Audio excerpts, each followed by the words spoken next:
Hey guys, tonight we begin with a wall. Not a metaphorical wall, not a wall in the political sense that has become so fashionable to argue about, but an actual, physical, stone and earth wall that stretches across mountains and deserts and grasslands for more than 13,000 miles, which is a distance so large that it stops being a measurement and starts being a kind of philosophical statement. The Great Wall of China. You have seen photographs. You have seen it snaking across green mountain ridges in that particular way that makes it look like a dragon's spine or a scar, or a sentence written in stone that goes on for so long it forgets how it was supposed to end. You may have heard that it is visible from space, which it is not. We will get to that. But the fact that people believed it could be says something about what this wall has become in the human imagination. It is the largest structure ever built by human hands, and tonight we are going to walk along it, slowly, from one end to the other, through 2,000 years of dynasties and dust and ambition and fear. And if you fall asleep somewhere along the way, that is not a failure. That is the point. So dim the lights if you haven't already. Turn on a fan if you like a little white noise underneath the words. Find a position that feels like it could last a while. We are going to be here for some time. You and I, and this wall, and the pace will be unhurried. Because the wall itself was unhurried, it took 2 millennia to build, and the mountains it crosses have been there for considerably longer than that, and neither the wall nor the mountains are going anywhere tonight. Let your breathing settle. Let the day's noise recede. We are going to talk about stone and earth, and the dreams of emperors, about the soldiers who stood watch on parapets in the freezing dark, about the labourers who packed earth between wooden frames until their hands bled and their names were lost, about the nomads on the other side who looked at this extraordinary barrier and found ways around it, over it, or simply through it when someone was kind enough to open the gate. This is a story about building and failing and building again, about the stubborn human conviction that if you can just make the wall long enough and tall enough and strong enough, you can keep the world divided into the parts you control and the parts you fear. It is also, in its way, a lullaby. The longest lullaby ever constructed, in rammed earth and brick, across the spine of a continent. The Great Wall of China is not one wall. This is the first and most important thing to understand, and it is the thing that almost everyone gets wrong, including a fair number of people who should know better. When China's State Administration of Cultural Heritage completed its comprehensive survey between 2009 and 2012, a survey that took years of fieldwork across deserts and mountains and provinces that do not always agree on where their boundaries are, which is ironic given the subject they measured not one wall but the accumulated remains of walls built by multiple dynasties across more than 2,000 years. The total length, including walls, trenches, natural defensive barriers incorporated into the system, and associated fortifications came to approximately 13,170 miles. That is roughly half the circumference of the Earth.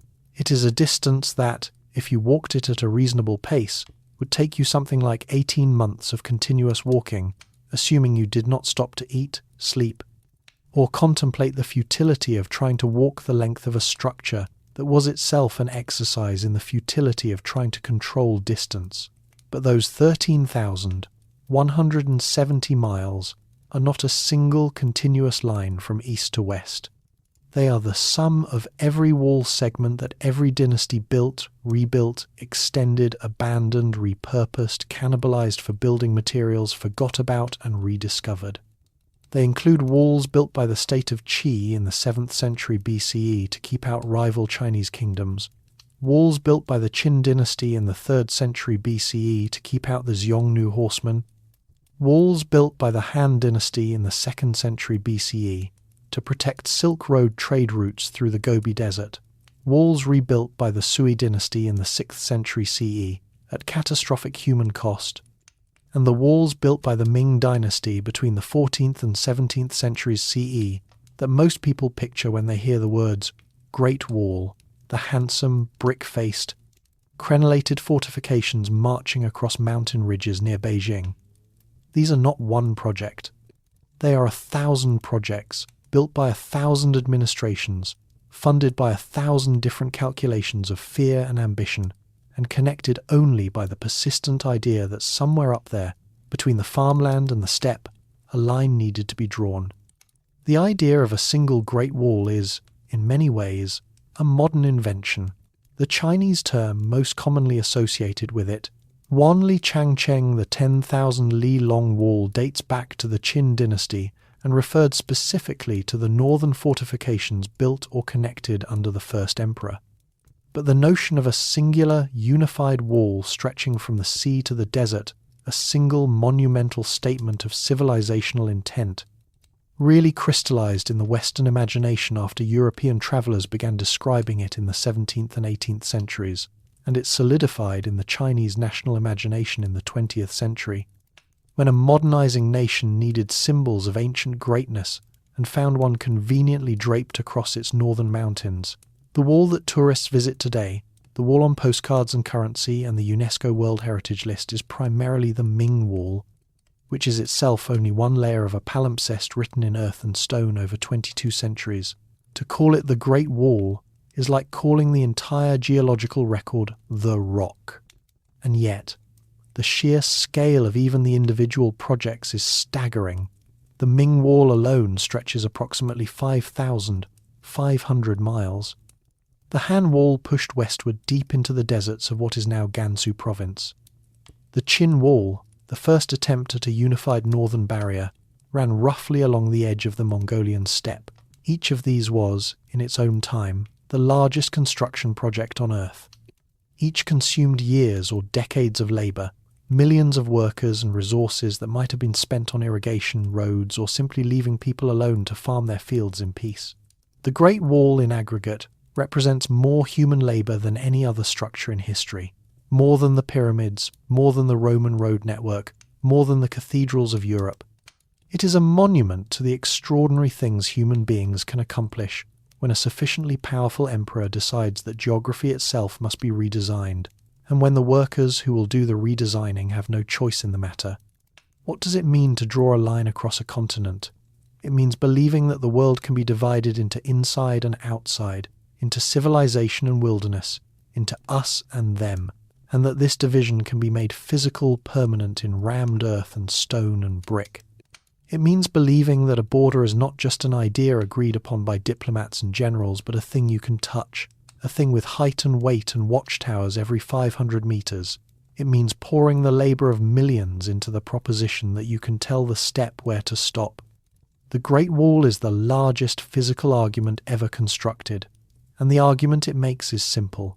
We are here, they are there, and this wall is the difference. That the argument failed, repeatedly, across 2,000 years of invasion and conquest, and the eventual irrelevance of the wall to a nation whose borders long since moved beyond it, that is part of the story too. The wall endures, the argument it was built to make does not, and the distance between those two facts is where our story lives tonight, i.e., the steppe and the zone. To understand why the wall was built, you must first understand the land. Not the emperors, not the generals, not the political calculations that funded each new section of construction, those come later. First, the land. Because the Great Wall, before it was a military installation or a national symbol or a tourist destination, was a response to a geographical fact so fundamental that it shaped the entire history of East Asia. That fact is this. Somewhere in northern China, roughly along the line where annual rainfall drops below about 15 inches, the farmland ends and the grassland begins. And on either side of that line, for thousands of years, two incompatible ways of life pressed against each other like tectonic plates, generating friction, conflict, trade, diplomacy, war, and eventually, a wall. South of the line, or more accurately, southeast of it, lies the great agricultural heartland of China. The Central Plains, the Yellow River Valley, the Wei River Valley, the Yangtze Basin farther south. This is land that can be farmed. Land where millet and wheat, and eventually rice, can be coaxed from the soil in quantities sufficient to feed dense populations, support cities, fund bureaucracies, and sustain the elaborate, hierarchical, literate civilizations that the Chinese dynasties built over millennia. This is the world of settled agriculture, of villages and market towns and imperial capitals, of irrigation canals and granaries and tax collectors and Confucian scholars debating the proper relationship between ruler and ruled. The rain falls, the crops grow, the surplus feeds the state. This is civilization as the Chinese understood it, rooted, literally, in the soil. North and west of the line, the rain does not fall in sufficient quantities to support agriculture, or at least not reliably. The soil thins. The grass grows, but the grain does not, or not enough of it. This is the steppe, the vast grasslands that stretch from Manchuria across Mongolia and into Central Asia, one of the largest continuous ecosystems on Earth. And the people who lived on the steppe developed a way of life perfectly adapted to its pastoral nomadism. They raised horses, cattle, sheep, and goats. They moved with the seasons, following the grass, living in felt tents that could be dismantled and packed onto horses in hours. They were superb riders and archers, because the steppe demanded it. They organized themselves into clans, tribes, and occasionally vast confederations that could field armies of tens of thousands of mounted warriors. They were not primitive. They were sophisticated in the ways their environment required mobile, resilient, militarily formidable, and chronically underestimated by the settled civilizations to their south. The relationship between these two worlds, the sown and the steppe, the farmer and the herder, the city and the tent, is one of the great recurring themes of Eurasian history. It plays out along the entire breadth of the continent, from the Roman Empire's dealings with the Huns to the Russian Empire's slow absorption of the Central Asian Khanates. But nowhere was it more sustained, more consequential, or more architecturally dramatic than in China, where the boundary between the two ways of life roughly follows the arc of the mountains and plateaus that separate the Yellow River Basin from the Mongolian steppe. It is along this boundary, this ecological and cultural fault line, that the walls were built, not arbitrarily, not as an expression of pure paranoia, though paranoia certainly played its part. The walls trace, with remarkable fidelity, the line where the rain thins and the ploughs stop working. Nature suggested a border. The emperors merely tried to enforce it. The 15-inch rainfall isoline, the imaginary line connecting points that receive about 15 inches of annual precipitation, has been overlaid on maps of the Great Wall's various iterations by geographers and historians, and the correspondence is striking, if imperfect. Where the rain supports farming, there is no wall because there is no need for one. The people on both sides are doing roughly the same thing. Where the rain fails and the grassland begins, the walls appear. This is not a coincidence. It is an acknowledgement, in rammed earth and stone, that climate and soil had already divided the world before any emperor gave the order. The wall did not create the border between the agricultural and nomadic worlds. It monumentalized a border that already existed in the rainfall patterns, in the soil composition, in the fundamental question of whether this particular patch of earth would grow grain or grass. The emperors did not invent the divide, they built upon it, and in doing so, they transformed a gradient, a gradual transition from farmland to grassland into a line. A hard, physical, defended line, which is a very human thing to do with a gradient. Before the wall, the warring states. Here is something that complicates the narrative of the Great Wall as a barrier between Chinese civilization and the nomadic north. The first walls were not built against nomads at all. They were built by Chinese states against each other. The impulse to build walls, it turns out, predated the impulse to build the wall, and the infrastructure of division was practiced internally long before it was turned outward. The habit of walling came first. The target came later. During the Warring States period, roughly the 5th through 3rd centuries BCE, one of the most turbulent and intellectually fertile eras in Chinese history, the Zhou dynasty's nominal authority had long since collapsed into a contest among powerful regional states competing for supremacy. These states, Qi, Chu, Yan, Zhao, Wei, Han, and Qin, among others, waged war against each other with increasing sophistication and brutality, developing new military technologies, new philosophies of governance, and new strategies for defending their borders against their neighbours, who were not steppe nomads but fellow Chinese kingdoms with their own armies, their own ambitions, and their own walls. The state of Qi, in the east, built extensive walls along its southern and western borders as early as the 7th century BCE, using rammed earth construction techniques that would persist for 2 millennia. The state of Zhao built walls along its northern frontier which happened to face the steppe, but also along its borders with neighbouring Chinese states. The state of Wei built walls. The state of Yan built walls in the northeast. And the state of Qin, the state that would eventually conquer all the others and unify China for the first time, built walls along its northern border with the nomadic peoples and along its eastern border with its Chinese rivals. Everyone was building walls against everyone. It was an era of competitive fortification, and if you had looked down on northern China from a great height in the 3rd century BCE, you would have seen not one wall but a patchwork of walls running in every direction, built by states that feared each other at least as much as they feared anything beyond the pale of Chinese civilization. This is important because it establishes that wall building in China was not originally about the civilizational binary of Chinese versus barbarian, settled versus nomadic, inside versus outside. It was about statecraft. It was about the practical, unglamorous business of defending territory against whoever happened to be trying to take it. And in the warring states period, that was usually your neighbour, who spoke your language and shared your cultural assumptions and was, in most respects, exactly like you, except that he wanted your land. The walls of the warring states were instruments of political competition, not civilizational defence. They were borders between rival visions of Chinese order, not between China and the other. It was only when one of these states, Qin, conquered all the others and unified China under a single imperial government in 221 BCE that the internal walls became irrelevant and the external walls became essential. The new empire had no Chinese rivals to wall out, but it had a long northern frontier facing the steppe, and along that frontier the Xiongnu Confederacy was consolidating into a power that would haunt Chinese empires for centuries. The first emperor looked north, saw the threat, and ordered the existing northern walls of the former states of Qin, Zhao, and Yan to be connected and extended into a continuous barrier. In doing so, he repurposed the infrastructure of internal division for external defence. The walls that had kept Chinese states apart were refashioned into a wall meant to define where China ended and the steppe began. It was, in a sense, the first act of imperial branding, taking the messy, competitive, overlapping walls of the warring states and declaring them a single line with a single purpose. The wall went from being a feature of interstate rivalry to the edge of civilization itself. Same technique rammed earth between wooden frames. Same labour, same suffering.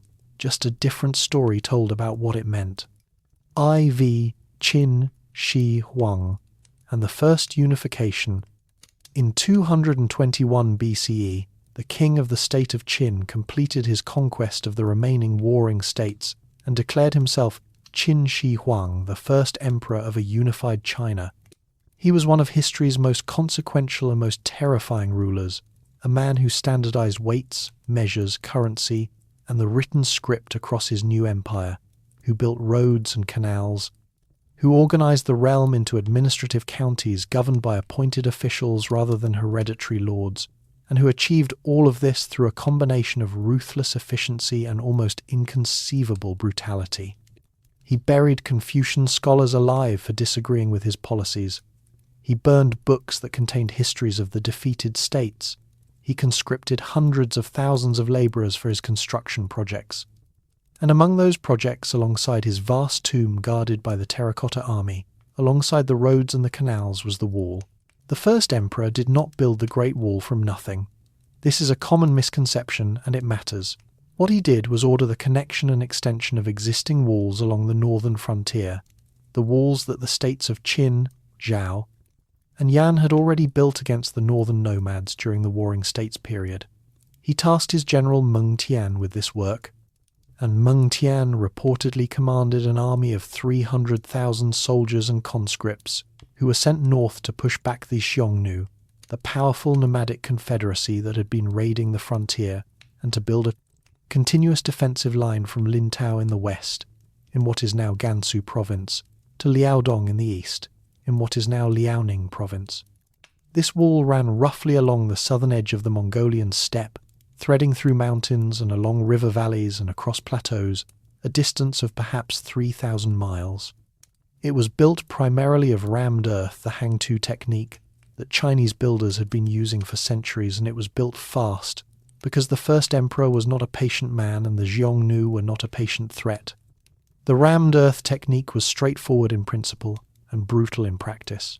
Workers erected parallel wooden frames, filled the space between them with layers of local soil, gravel, and whatever binding material was available, sometimes reed, sometimes branches, sometimes nothing but the earth itself, and then pounded each layer flat with heavy wooden tampers until it compacted into a dense, surprisingly durable mass. The frames were moved upward and the process repeated until the wall reached the desired height.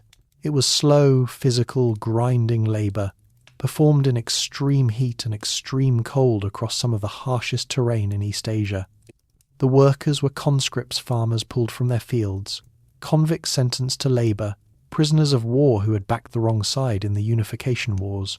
They worked under military discipline, which meant they worked until they were told to stop, and many of them were never told to stop. They simply died of exhaustion, of exposure, of disease, of the accumulated cruelty of a project that valued the wall infinitely more than the people building it. The death toll of the Qin wall construction is unknown and almost certainly unknowable. Ancient Chinese historians, writing generations later, described it in terms of mass suffering. The records of the Grand Historian, compiled by Sima Qian in the 1st century BCE, portrays the wall as an instrument of tyranny, an emblem of the Qin Dynasty's inhuman demands on its people. The tradition holds that hundreds of thousands died, and while the exact numbers are beyond recovery, the scale of conscription and the harshness of the conditions make catastrophic mortality not just plausible but probable. There is a persistent legend, almost certainly apocryphal, but emotionally true, that the bodies of dead labourers were simply packed into the wall itself, their bones becoming part of the structure they died building. Archaeologists have found no evidence of this, but the legend persists because it captures something real about what the wall cost. It was built not just with earth and stone, but with lives, and the lives were considered cheaper than the materials. The Qin Dynasty lasted only 15 years, from 221 BCE to 206 BCE, collapsing in rebellion after the first emperor's death. The dynasty that built the first unified wall was itself one of the shortest in Chinese history, which carries its own irony. The man who tried to make his empire permanent, who called himself the first emperor in the expectation that his line would rule for 10,000 generations, saw his dynasty outlived by the wall he ordered built. The Qin fell, the wall remained, and every subsequent dynasty that looked north and felt the cold wind off the steppe had to decide what to do about it, whether to maintain it, extend it, rebuild it, or abandon it in favour of other strategies. The first emperor's wall was not the end of the story. It was the establishment of a precedent in rammed earth and blood that would echo across 2,000 years. When in doubt, build a wall. The labour of millions. We should stay here for a moment, not with the emperors and their grand strategic visions, not with the generals and their military calculations, but with the people who actually built the walls. Across every dynasty that engaged in wall construction, Qin, Han, Sui, Jin, Ming, the pattern was essentially the same. The empire needed labour, and the empire took it. The workers were conscripted farmers pulled away from their fields during planting or harvest seasons, soldiers assigned to construction duty, convicted criminals sentenced to penal labour, and prisoners of war whose defeat in battle was merely the beginning of their suffering. They were, in the aggregate, millions of people, and we know almost none of their names.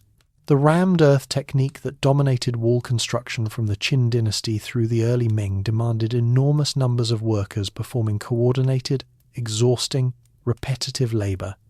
Teams of men dug soil from the surrounding terrain, carried it in baskets to the construction site, sometimes up steep mountain slopes, sometimes across waterless desert, dumped it between the wooden forms, and pounded it flat with tampers weighing 20 or 30 pounds, lifted and dropped, hundreds of times per day. Other teams felled trees for the wooden frames, gathered reeds or branches for reinforcement, hauled water for mixing, and prepared food for the workforce when food was available, which was not always. The supply logistics of wall construction were themselves enormous undertakings, feeding tens or hundreds of thousands of workers in remote frontier regions, far from the agricultural heartland, required supply lines stretching hundreds of miles, and the failure of those supply lines meant starvation. The working conditions varied by dynasty, region, and the disposition of local commanders, but the general picture is one of relentless hardship. The northern frontier, where most wall construction took place, is a land of extremes. Summers are hot and dry, with dust storms sweeping off the Gobi. Winters are bitterly cold, with temperatures dropping well below zero and winds cutting through the mountain passes with a ferocity that makes the idea of building anything at all seem like an act of defiance against common sense. The workers had no modern tools, no machinery, no protection beyond whatever clothing they had brought from home, which was often insufficient for the climate they were working in. They sickened, they collapsed, they died, and the work continued, because the wall was more important than any individual worker, and there were always more workers where the last ones came from, pulled from another village, marched from another province, sentenced by another magistrate. The folk tale of Meng Jiangnu is perhaps the most famous expression of the human cost of wall building in Chinese culture. The story, which exists in many versions and has been told and retold for over 2,000 years, concerns a woman whose husband is conscripted to work on the wall during the Qin Dynasty. She waits for him, hears nothing, and eventually travels to the wall to find him, only to learn that he has died during construction and been buried somewhere within or near the wall itself. Her grief is so profound, her weeping so powerful, that a section of the wall collapses, revealing her husband's bones. It is a story about love and loss, but it is also a story about the relationship between the state and its people, about what happens when an empire's grandest project is built on the bodies of its own citizens. Meng Jiangnu's tears breaking the wall are an act of grief that is also an act of protest, a crack in the edifice of imperial power created by the weight of individual suffering. The wall is strong, but the sorrow of those who built it is stronger. That, at least, is what the story wants us to believe. The historical record suggests that sorrow, however deep, did not actually impede construction schedules. The true scale of the labour force across all dynasties of wall building is difficult to estimate with precision, but the numbers are enormous by any standard. The Qin Dynasty may have employed 300,000 to 500,000 workers on wall construction. The Sui Dynasty, which rebuilt and extended northern walls in the late 6th and early 7th centuries, reportedly conscripted over 1 million workers for its construction campaigns, with death tolls so severe that the projects contributed to the popular discontent that brought down the dynasty. The Ming Dynasty, which built the wall we know today over a period of roughly 2.5 centuries, employed a more sustained but still vast labour force, including soldiers, conscripts, and corvée labourers drawn from across the empire. In total, across all dynasties, the number of people who worked on various iterations of the Great Wall almost certainly runs into the tens of millions. They are the largest workforce ever assembled for a single conceptual project, and they are, almost without exception, anonymous. The wall remembers the emperors who ordered it and the generals who designed it. The millions who built it left no record but the wall itself, which is, if you think about it, the largest unsigned work of art in human history, or the largest unmarked grave. The distinction depends on your perspective and perhaps on your mood as you drift towards sleep. Via rammed earth and mountain passes, the Great Wall is often imagined as a uniform structure, a consistent ribbon of stone and brick running tidally across the landscape. The reality is far more varied and far more interesting. The wall was built from whatever the land provided, and since the land through which it passes is staggeringly diverse mountains, deserts, river valleys, lowest plateaus, grasslands, forests, the wall itself is a catalogue of regional materials and improvised engineering. To walk the entire length of the wall's various iterations, if such a thing were possible, would be to encounter a different wall every few hundred miles, each one adapted to the terrain it crosses and built from the earth beneath it. The wall was not imposed on the landscape, it was extracted from it. On the plains and plateaus of the interior, Particularly during the earlier dynasties, the wall was built almost entirely of rammed earth. The hangtu technique produced walls that were, when fresh, remarkably solid, dense, compacted earth that could withstand considerable force and, in dry climates, could endure for centuries. The rammed earth walls of the Qin and Han dynasties in the western deserts near Dunhuang still stand in places, eroded by wind and sand into sculptural forms that look less like fortifications and more like natural geological features, which is, in a way, what they are becoming. The earth is returning to earth, slowly, on a timescale that the builders could not have imagined and that we can barely perceive. In the mountains, the Yanshan Range north of Beijing, the Yinshan Range in Inner Mongolia, builders used locally quarried stone for the wall's foundations and lower courses, with rammed earth or rubble fill above. In the deserts of the far west, where neither good stone nor suitable earth was readily available, the Han Dynasty builders improvised with alternating layers of sand, gravel, and tamarisk branches, the desert's own scrub brush, pressed into service as reinforcement for walls built in a landscape that seemed to actively resist human construction. The watchtowers are perhaps the most distinctive architectural feature of the wall system, and they were spaced at intervals dictated by the communication technology of the time, line of sight. A watchtower needed to be visible to the next watchtower in the chain, so the spacing depended on the terrain closer together in mountainous areas where ridgelines blocked sightlines. Farther apart on open plains where visibility extended for miles, the signal system was elegantly simple: smoke by day, fire by night. Different numbers of smoke plumes or fires indicated different things: the size of an approaching force, the direction of attack, the urgency of the situation. A sighting at one tower could be relayed across hundreds of miles in hours, reaching the garrison commanders and eventually the Imperial capital far faster than any rider could carry the message. It was, in effect, an optical telegraph, and it worked as well as any communication system could work across distances that would not be bridged by faster technology for another 2,000 years. The engineering challenges of building across the terrain the wall traverses are difficult to overstate.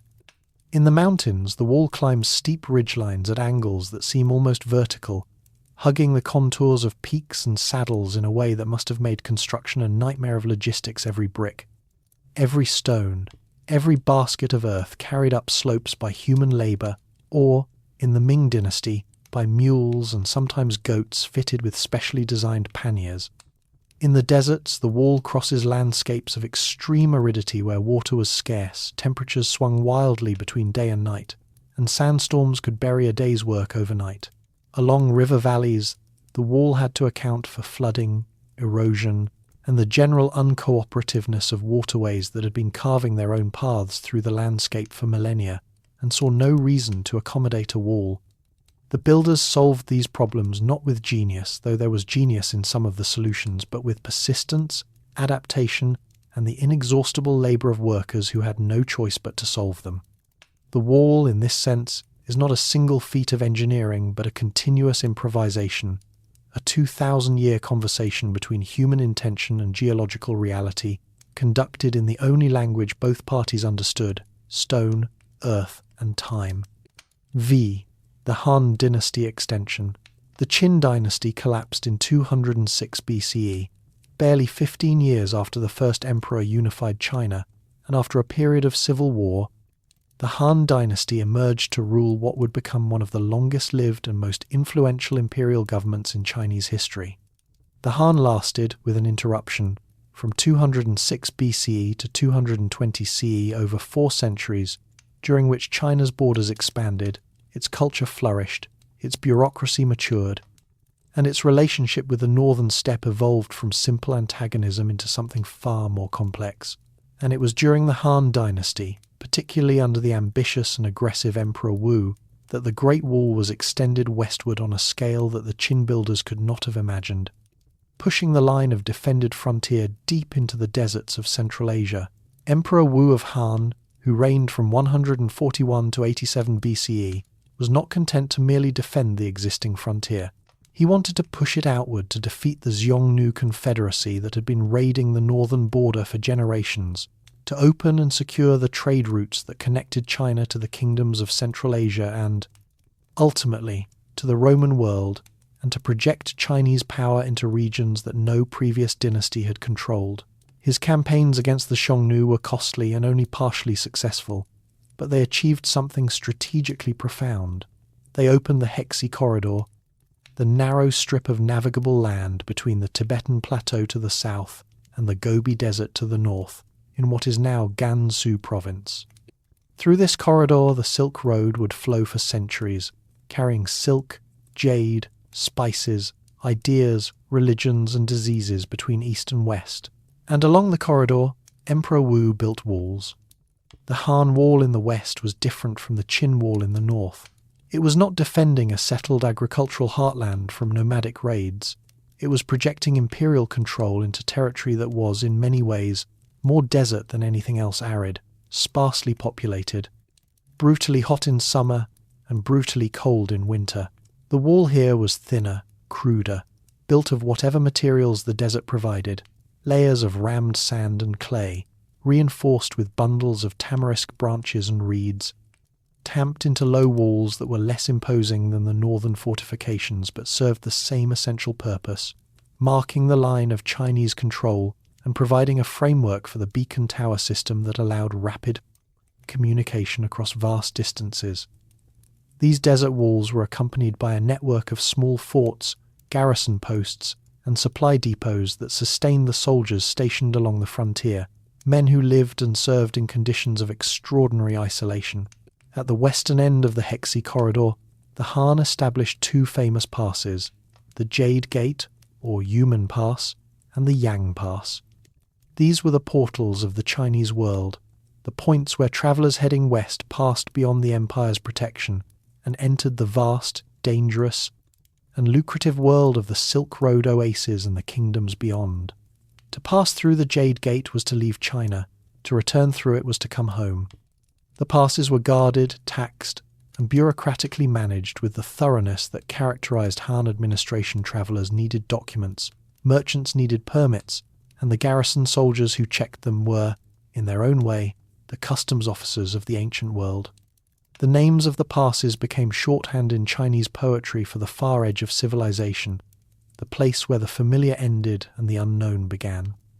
The Tang Dynasty poet Wang Wei wrote, "West of the Yang Pass, there are no old friends," a line so famous that it has been quoted for over 1,000 years, capturing the loneliness of the frontier in 7 Chinese characters. The garrisons along the Han Wall have provided some of the most intimate and moving archaeological evidence of life on the frontier. In the dry desert conditions of the western reaches, organic materials that would have rotted away in wetter climates were preserved with remarkable fidelity. Archaeologists working at sites like Dunhuang, Juyan, and along the line of Han-era watchtowers have recovered thousands of bamboo and wooden strips, the standard writing material of the period, bearing records, reports, personal letters, inventories, and the miscellaneous paperwork of military administration. These strips reveal the daily reality of garrison life in granular detail: supply requests, disciplinary records, guard rosters, and the personal correspondence of soldiers stationed at the edge of the known world. Some of the letters are heartbreaking in their ordinariness, men writing home to ask about family, to request warmer clothing, to report that they are well when they probably were not. They are voices from 2,000 years ago, preserved in dry desert air, and they remind us that the wall was not an abstraction. It was a place where people lived, worked, suffered, and wrote letters that they hoped would reach home before the next sandstorm buried the road. The Han extension of the wall westward represents a shift in the wall's purpose that would recur throughout its history. The Qin wall was primarily defensive, a barrier against nomadic raids on the agricultural heartland. The Han wall was that too, but it was also an instrument of commercial and strategic expansion, a means of protecting and controlling the trade routes that were becoming increasingly vital to the Chinese economy. The wall was no longer just keeping something out, it was keeping something open. The line that began as a boundary became a corridor, and the fortress that began as a shield became a toll booth. Commerce, it turned out, could make a wall grow just as effectively as fear. and the soldiers writing their letters home on bamboo strips, stationed in watchtowers overlooking the Gobi, were guarding not just an empire's border, but an empire's revenue stream. The wall, like so many things in human history, followed the money. The Xiongnu and the nomadic threat. We have been talking about the wall from the south side, from the perspective of the builders and the emperors and the settled civilization that felt threatened enough to construct the largest fortification in history. But there was another side literally, and the people on it deserve more than a footnote. The Xiongnu, the confederacy of nomadic peoples who were the original reason for the Qin and Han walls, were not a faceless horde. They were a complex, politically sophisticated, and militarily formidable civilization in their own right, and the story of the Great Wall is incomplete is, in fact, fundamentally distorted without understanding who they were and how they saw the wall that was built against them. The Xiongnu emerged as a major power on the Mongolian steppe around the same time that the Qin Dynasty was unifying China in the 3rd century BCE. Under their leader, Modu Chanyu, who came to power around 209 BCE through a series of events that included, according to Chinese sources, training his followers to shoot whatever he shot by progressively targeting his favourite horse, his favourite wife, and finally, his own father. A story that may be apocryphal but effectively conveys Chinese perceptions of steppe ruthlessness. The Xiongnu unified the nomadic tribes of the Mongolian steppe into a confederacy that stretched from Manchuria to Central Asia. They were superb mounted warriors, capable of covering vast distances on horseback and striking with devastating speed and precision.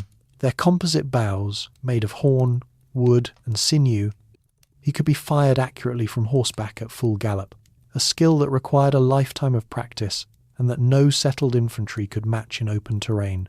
The Chinese response to the Xiongnu threat took many forms, and wall building was only one of them. The other major strategy was Hekin peace through marriage and tribute. Under this system, particularly in the early Han Dynasty when China was still recovering from the civil wars that followed the Qin collapse, the Chinese court sent imperial princesses to marry Xiongnu leaders and accompanied them with generous gifts of silk, grain, and other luxury goods. The Chinese called it diplomacy. A less generous interpretation would call it paying protection money. The Xiongnu received wives and wealth. The Chinese received, in theory, peace on the northern frontier. It was an arrangement that satisfied neither side entirely. The Chinese resented the humiliation of treating nomads as equals, and the Xiongnu found that the tributes were never quite generous enough to prevent individual chiefs from raiding on their own initiative. The wall and the treaty existed in a kind of alternating rhythm. When the treaties held, the wall was less important. When the treaties failed, the wall became essential.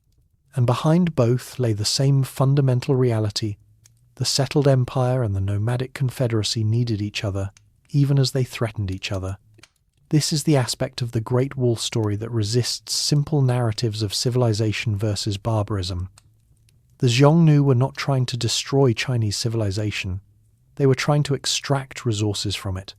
They wanted silk, grain, metal goods, and luxury items that the steppe could not produce, and they were willing to acquire these through trade, through tribute, or through raiding, depending on which method was currently available and profitable. The Chinese Empire, for its part, was not trying to exterminate the nomads. It was trying to manage them to keep them peaceful enough that the northern frontier remained stable and the agricultural heartland remained productive. The wall was one tool in this management strategy, but it was never the only tool, and it was often not the most effective one. A well-timed tribute payment could buy more peace than 1,000 miles of rammed earth, and a marriage alliance could secure more stability than 100 watchtowers.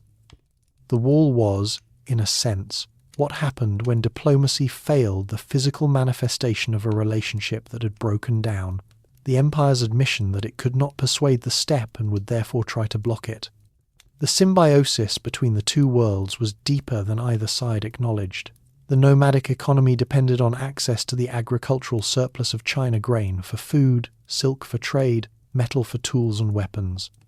The Chinese economy depended on horses from the steppe for its cavalry and military power, and on the trade routes that crossed nomadic territory to reach Central Asia and beyond. The wall, by attempting to separate these interdependent economies, created a paradox. The more effectively it blocked exchange, the more desperate the nomads became, and the more likely they were to raid. The more porous it remained, the less point there was in building it. The wall was built to solve a problem that it simultaneously perpetuated. And the nomads, for their part, viewed the wall not as an impenetrable barrier but as a challenge, an obstacle to be circumvented through speed, diplomacy, bribery, or simply finding the section that was least well guarded on any given night. The steppe is patient. A wall is only as strong as the weakest moment of the people defending it, and the steppe could always wait for that moment. Ix, the centuries between. Dynasties, like walls, do not last forever, and the centuries that followed the fall of the Han Dynasty in 220 CE and preceded the rise of the Ming Dynasty in 1368 CE saw the Great Wall's fortunes rise and fall with the confidence and insecurity of successive imperial governments. During this long middle period of Chinese history, encompassing the fragmentation of the three kingdoms, the brief reunification under the Sui and Tang dynasties, the division of the Song era, and the Mongol conquest that would render the wall irrelevant altogether, the wall was variously rebuilt, extended, neglected, abandoned, and occasionally treated as an irrelevance by dynasties that considered themselves too powerful or too pragmatic to need it. The Sui dynasty, which reunified China in 589 CE after centuries of division, threw itself into wall building with an enthusiasm that bordered on mania.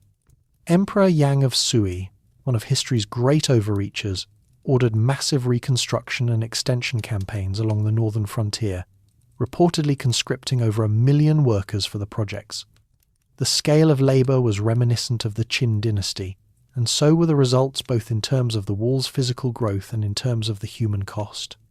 Sui dynasty wall construction campaigns were characterized by staggering death tolls, with some Chinese historians recording that more than half the conscripted workers perished. The Sui dynasty, like the Qin, was short-lived.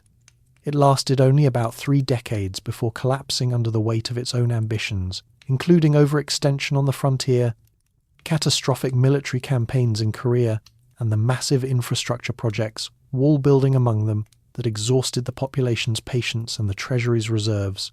The pattern repeats. A dynasty that builds walls obsessively tends to be a dynasty that is consuming itself. The Tang dynasty, which followed the Sui and lasted from 618 to 907 CE, represents perhaps the most interesting counterpoint in the entire history of the Great Wall, the dynasty that didn't need one.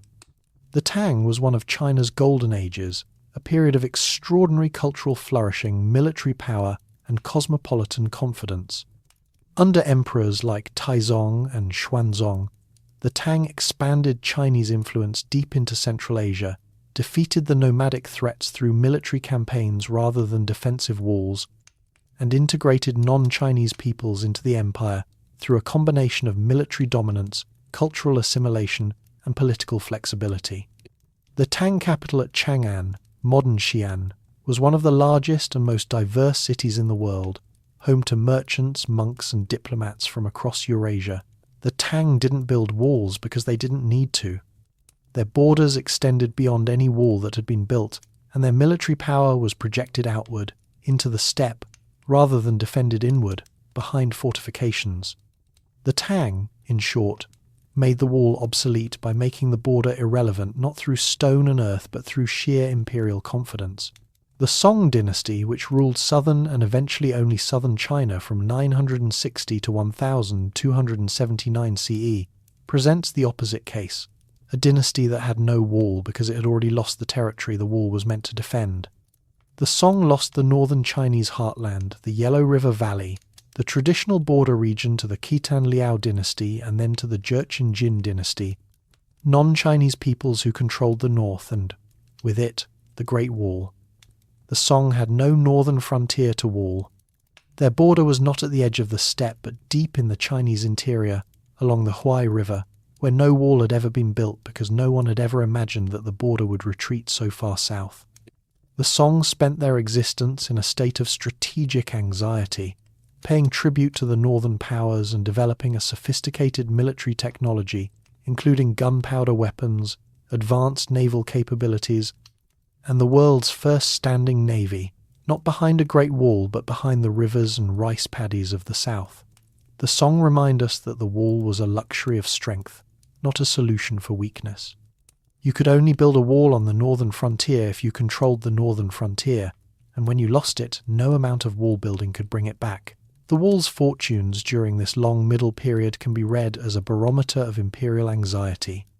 Dynasties that built walls were dynasties that felt threatened the sway, rebuilding furiously before burning out. The northern Qin Dynasty, constructing new walls against the rising Mongol threat in the 12th and 13th centuries. Dynasties that did not build walls were either too confident to bother, the Tang, or too weak to try, the Song. The wall was never a permanent feature of Chinese statecraft. It was a recurring option, deployed when conditions warranted and abandoned when they did not, and its presence or absence in any given century tells you more about the psychological state of the ruling dynasty than about the actual military situation on the frontier. A wall says, "We are afraid of what is out there, and we are not confident enough in our army, our diplomacy, or our cultural magnetism to deal with it by other means." The absence of a wall says either, "We have dealt with it," or "It has already dealt with us." X. The Mongol interruption. And then came the Mongols, and the entire logic of the wall collapsed with a completeness that borders on the comedic. Genghis Khan, born Temujin on the Mongolian steppe around 1162 CE, unified the Mongol tribes and launched a series of campaigns that would create the largest contiguous land empire in human history. The Mongols conquered the Jurchen Qin Dynasty in northern China, which had its own Great Wall, built against exactly this eventuality by the 1230s. They conquered the Song Dynasty in southern China by 1279. And in doing so, they achieved something that no amount of wall building had ever been able to prevent. A nomadic people from the steppe conquered the entirety of China and established the Yuan Dynasty, ruling from Beijing with an authority that extended from Korea to Hungary, from Siberia to the South China Sea. The people the walls were built to exclude were now the people sitting inside them, and the Great Wall, every iteration of it, from the Qin rammed earth to the Jin stone fortifications, was suddenly and entirely irrelevant. It was a border that no longer separated anything. It was a fortification inside a unified empire. It was, to put it bluntly, a very long, very expensive decoration. Kublai Khan, Genghis Khan's grandson and the first Yuan emperor of China, ruled from a capital that lay on the Chinese side of the wall. He had no need for northern defences because the north was not enemy territory. It was home. The Mongol Empire connected the steppe and the sown, the grassland and the farmland, the nomadic and the settled, into a single political system for the first and only time in history. The Mongol postal system, the Yam, carried messages across the empire faster than any signal fire along the wall had ever managed. The Mongol peace, the Pax Mongolica, opened the Silk Road to a volume of trade that the Han Dynasty garrisons had only dreamed of protecting. Marco Polo, if he actually went to China, which is a debate we will leave for another night, they travelled overland through an empire that had no use for walls because it had no use for the boundaries the walls represented. The wall was still there, physically, running across the mountains and deserts as it had for centuries, but it was no longer a border. It was a curiosity, the remnant of a worldview that the Mongol conquest had rendered obsolete. The irony is worth savouring.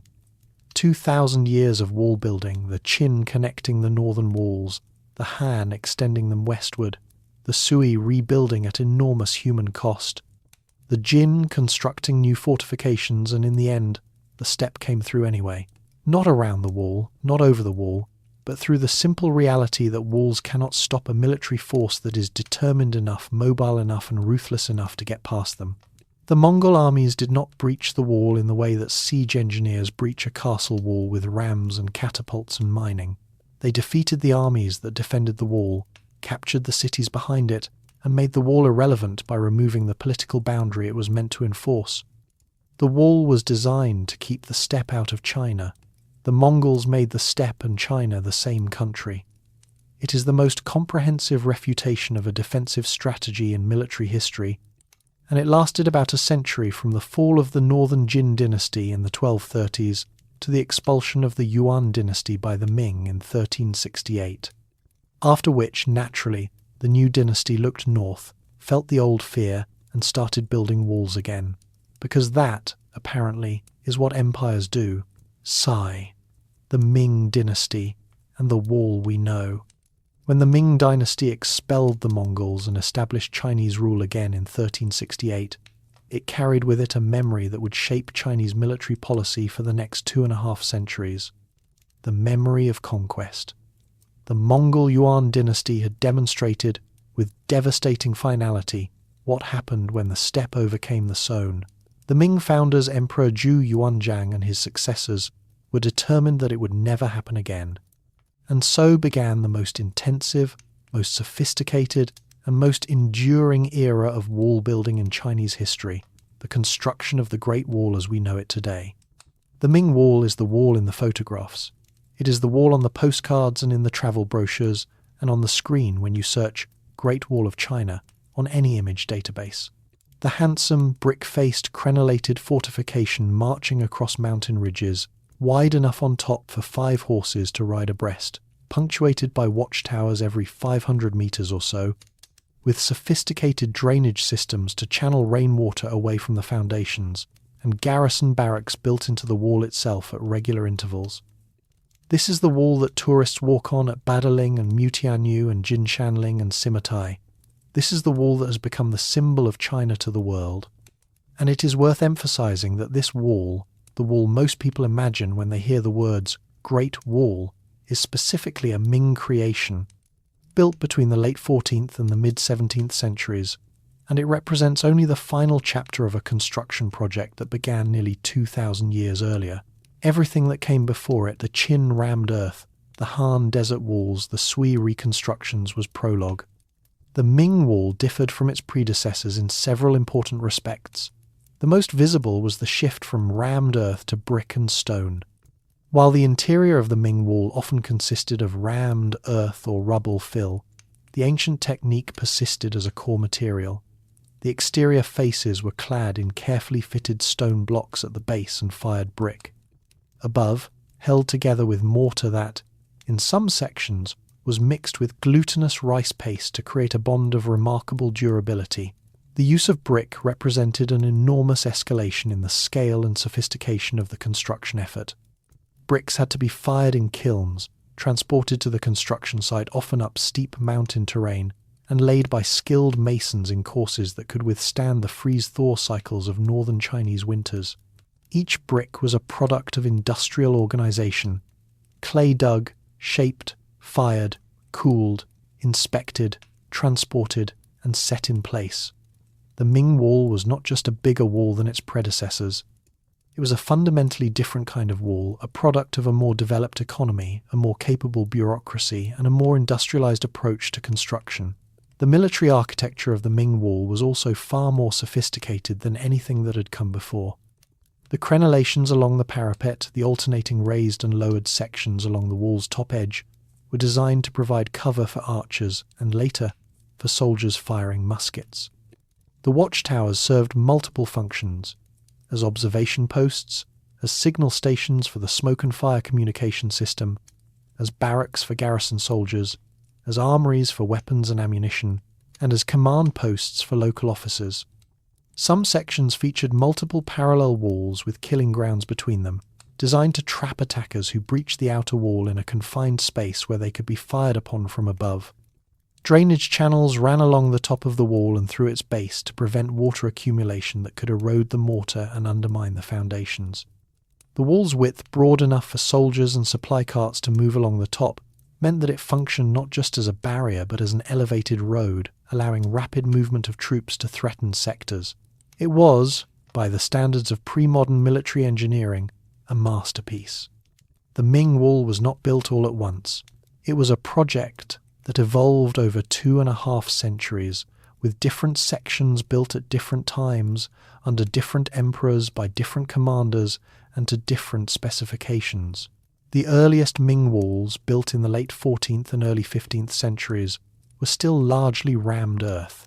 The brick and stone walls that we recognise today were primarily built in the 15th through 17th centuries, with the most intensive construction occurring during the 16th century under emperors who faced renewed nomadic threats from the Mongols, particularly the raids of Altan Khan, whose incursions reached the outskirts of Beijing in 1550 and shocked the court into accelerating wall construction.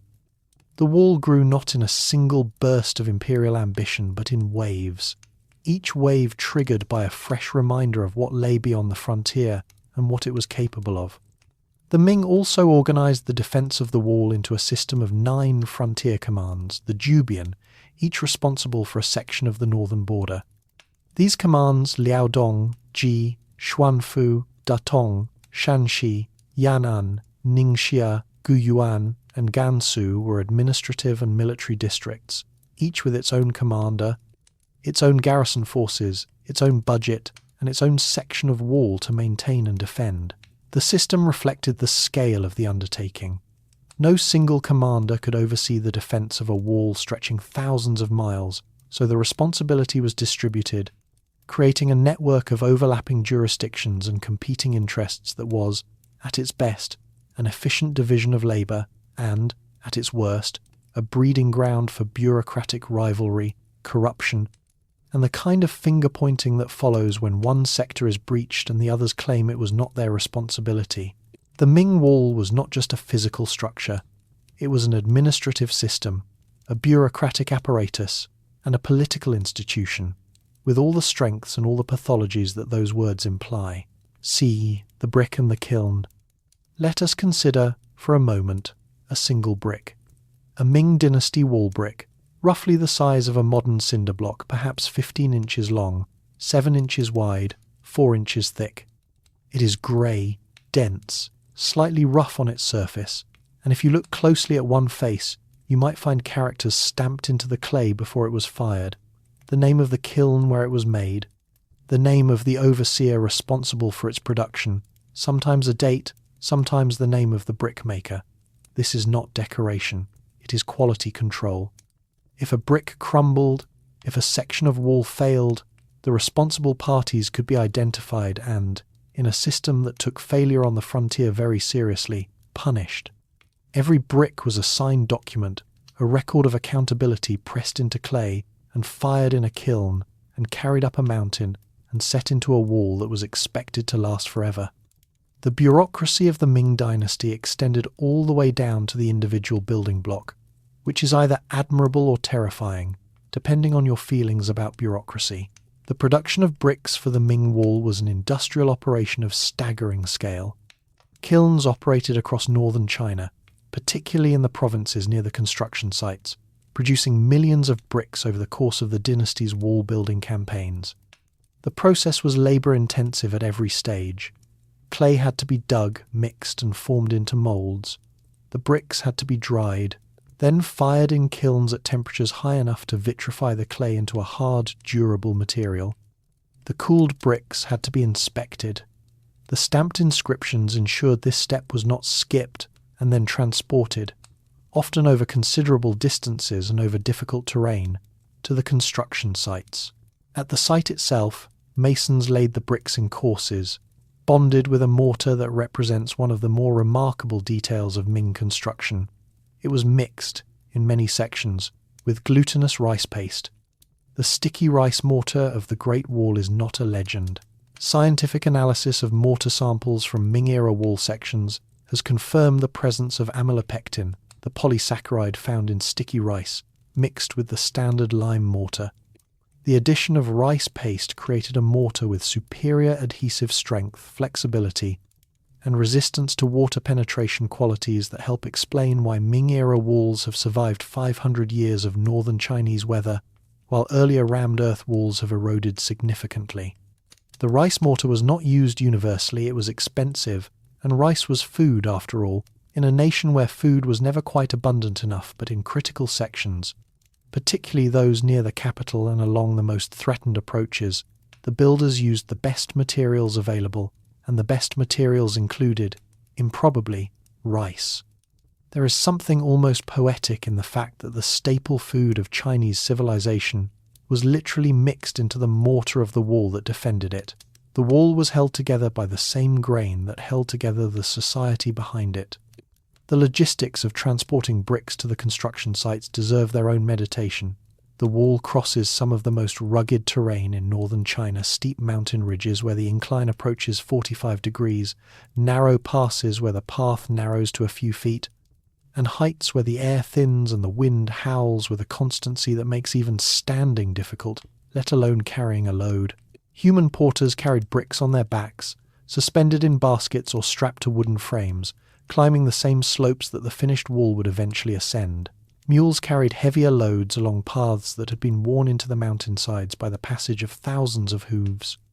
And in some sections, according to accounts that are widely cited but difficult to verify, goats were fitted with small panniers and sent up slopes too steep for mules, each goat carrying 2 bricks, a detail that, if true, means the Great Wall was partially constructed by the combined efforts of human determination, animal endurance, and goat stubbornness. The image of a line of goats clambering up a mountainside with bricks strapped to their sides is not the image that usually accompanies discussions of the Great Wall, but it probably should be. Grand projects are accomplished by mundane means. The sheer quantity of bricks in the Ming Wall is difficult to calculate but staggering to contemplate. A rough estimate, based on the wall's dimensions and the sections that are brick-faced, suggests that the number runs into the billions individual bricks, each one dug from the earth, formed, fired, stamped, inspected, transported and laid by hand, each one a small act of labour that, multiplied by billions, becomes a monument. The wall is not a single grand gesture. It is an accumulation of small, repetitive, exhausting acts. The lifting, the carrying, the setting, the mortaring performed by people whose individual contributions were invisible, but whose collective output is visible from mountaintops. The Ming Wall is a monument to logistics as much as to ambition, to the bureaucratic machinery that could coordinate the production and transportation of billions of bricks across thousands of miles, as much as to the imperial vision that demanded it. Ambition designs the wall. Bureaucracy builds it, and the bricks, each one stamped with the name of the person responsible for its quality, are the smallest units of that accountability, the atoms of an empire's anxiety, fired in kilns and stacked against the steppe. See, generals and garrison life. The wall was not a wall without the soldiers who defended it, and the soldiers were not an army without the generals who organised them.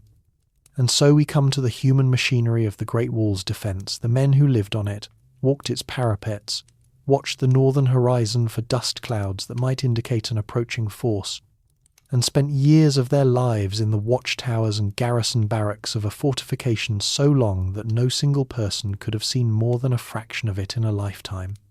The wall, as a military installation, was only as effective as the people who staffed it, and those people lived lives of routine, boredom, hardship, and occasional terror that deserved to be remembered as much as the wall itself.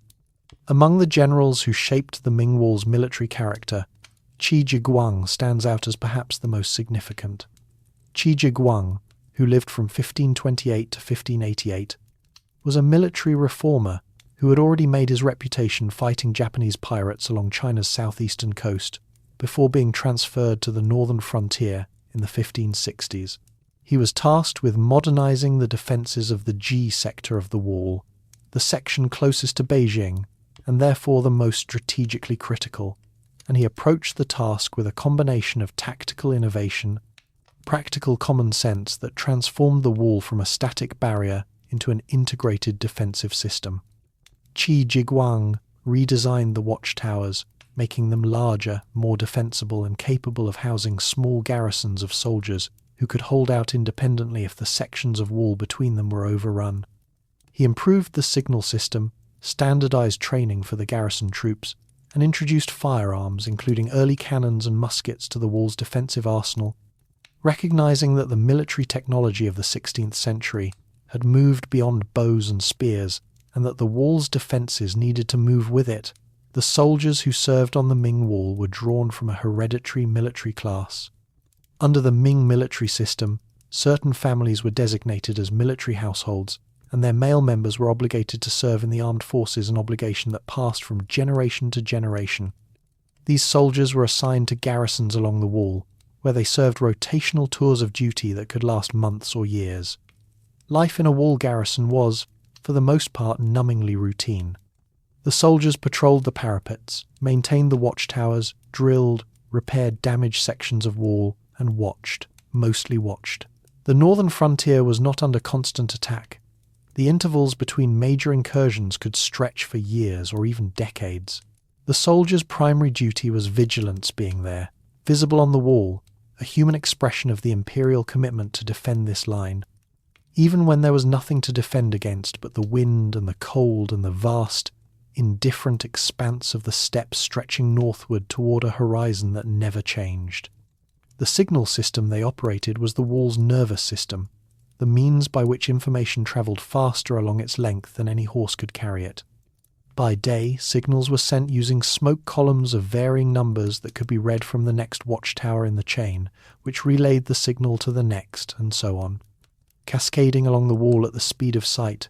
By night, fires were used instead of smoke, burning on the tops of beacon towers. The number of smoke columns or fires indicated the estimated size of the approaching force. 1 column for a small raiding party, 2 for a larger group, and so on up to 5 for a major invasion.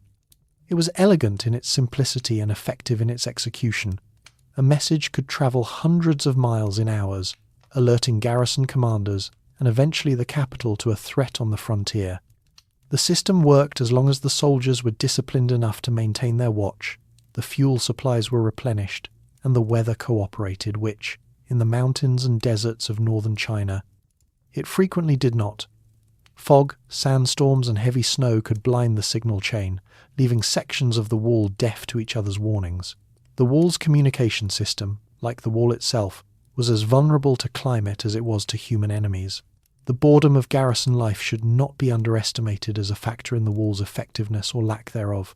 Soldiers who spend years watching a horizon from which no enemy appears begin to lose the sharp edge of readiness that their mission demands. Discipline erodes. Maintenance slips. The mortar between the bricks goes unrepaired. The supply convoys arrive late or not at all, or carrying less than they should because someone along the chain skimmed from the stores. The Ming frontier garrisons were chronically underfunded and undersupplied, particularly in the dynasty's later years, and the soldiers' pay was often months in arrears. Men who are hungry, cold, and unpaid do not make ideal defenders of an empire's border, a fact that every dynasty that relied on the wall eventually discovered. The wall could be as perfect as engineering could make it. If the men on it were demoralized, it was just architecture. Mini-documentary I, The Soldier on the Parapet. Imagine a watchtower on the Ming Wall, somewhere in the mountains north of Beijing in the winter of, say, 1590. It is a 2-story structure built of brick and stone, roughly 10 meters square, with embrasures narrow arrow slits on all 4 sides and a flat roof used as an observation platform. Inside, on the ground floor, there is a small store of weapons, some sacks of grain, a fire pit that provides inadequate warmth, and the bedding of the 8 or 10 soldiers who are currently assigned to this tower. The upper floor is the watch room, where someone is always supposed to be awake, looking north. It is January. The temperature outside is well below freezing.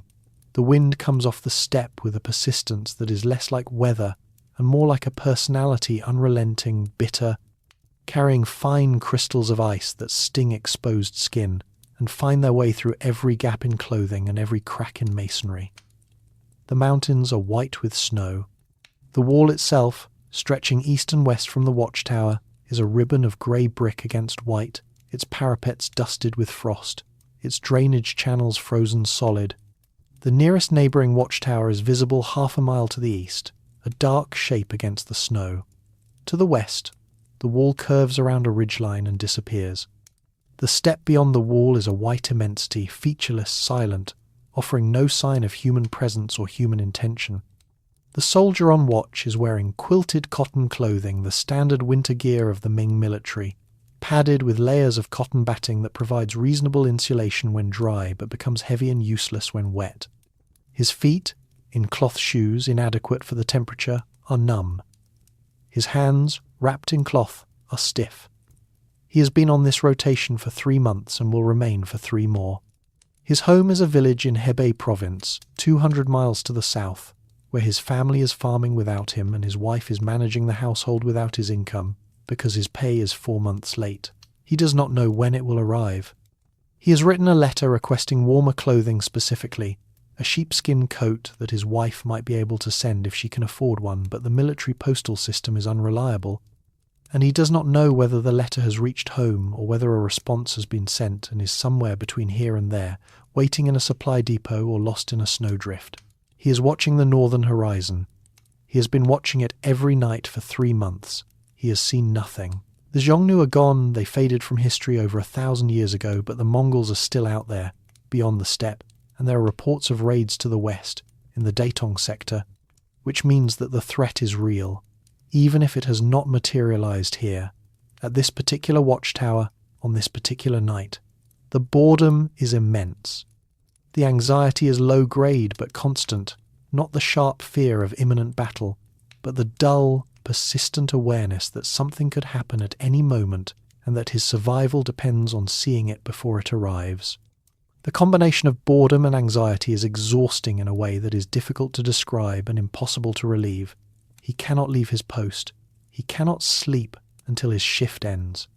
He can only watch and wait and listen to the wind and try to distinguish between the sounds of the night that are harmless, the creaking of the tower's wooden beams, the rustle of ice crystals against brick, the distant howl of a wolf and the sounds that might not be. This is the human reality of the Great Wall, not the grand strategic vision of emperors, not the sweeping panoramas of wall on mountain that appear in photographs, but a cold man in a stone tower watching darkness for a threat that probably will not come tonight but might. Multiply this man by thousands, by tens of thousands, stationed in watchtowers along 5,000 miles of wall, night after night, year after year, generation after generation, and you have the human cost of vigilance. The wall was built by labourers who suffered and died, and it was maintained by soldiers who endured and waited. The labour of construction is often discussed. The labour of standing watch is less often acknowledged, but it was, in its way, equally consuming not of the body, though the body suffered, but of the spirit, which was worn down by the relentless, grinding routine of guarding a line that stretched beyond comprehension against a threat that was always possible and rarely actual. The wall asked everything of the people who built it, and everything of the people who defended it, and it gave them, in return, the privilege of standing between an empire and the dark. If our soldier survives his posting, and many did, the frontier was not a slaughterhouse in the way that European trenches would be 3 centuries later. He will return to his village with stories that no one wants to hear about. Cold and wind and boredom. He will not appear in any history. His name will not be carved into any brick. The wall will not remember him any more than it remembers the labourer who placed the brick he leaned against during his long watches. But the wall exists because he stood on it, night after night, and the empire continued because the wall held night after night, and the holding was not a matter of architecture but of human endurance. One cold man at a time, watching the dark. Let that image settle as you breathe. The cold is far away. The watchtower is empty now. The wind still blows, but there is no one left to hear it. Sleep, if you are ready. There is more wall to walk, and we will walk it slowly. XIV. The wall that failed. The Great Wall was built to keep invaders out. This was its purpose, its justification, its reason for consuming the labour of millions and the treasuries of dynasties. And the uncomfortable truth, the truth that every schoolchild in China knows and every tourist on the wall carefully avoids thinking about too deeply, is that it failed. Not occasionally, not in isolated incidents that can be attributed to bad luck or local incompetence. It failed as a strategic concept. The wall did not prevent the invasions it was built to prevent.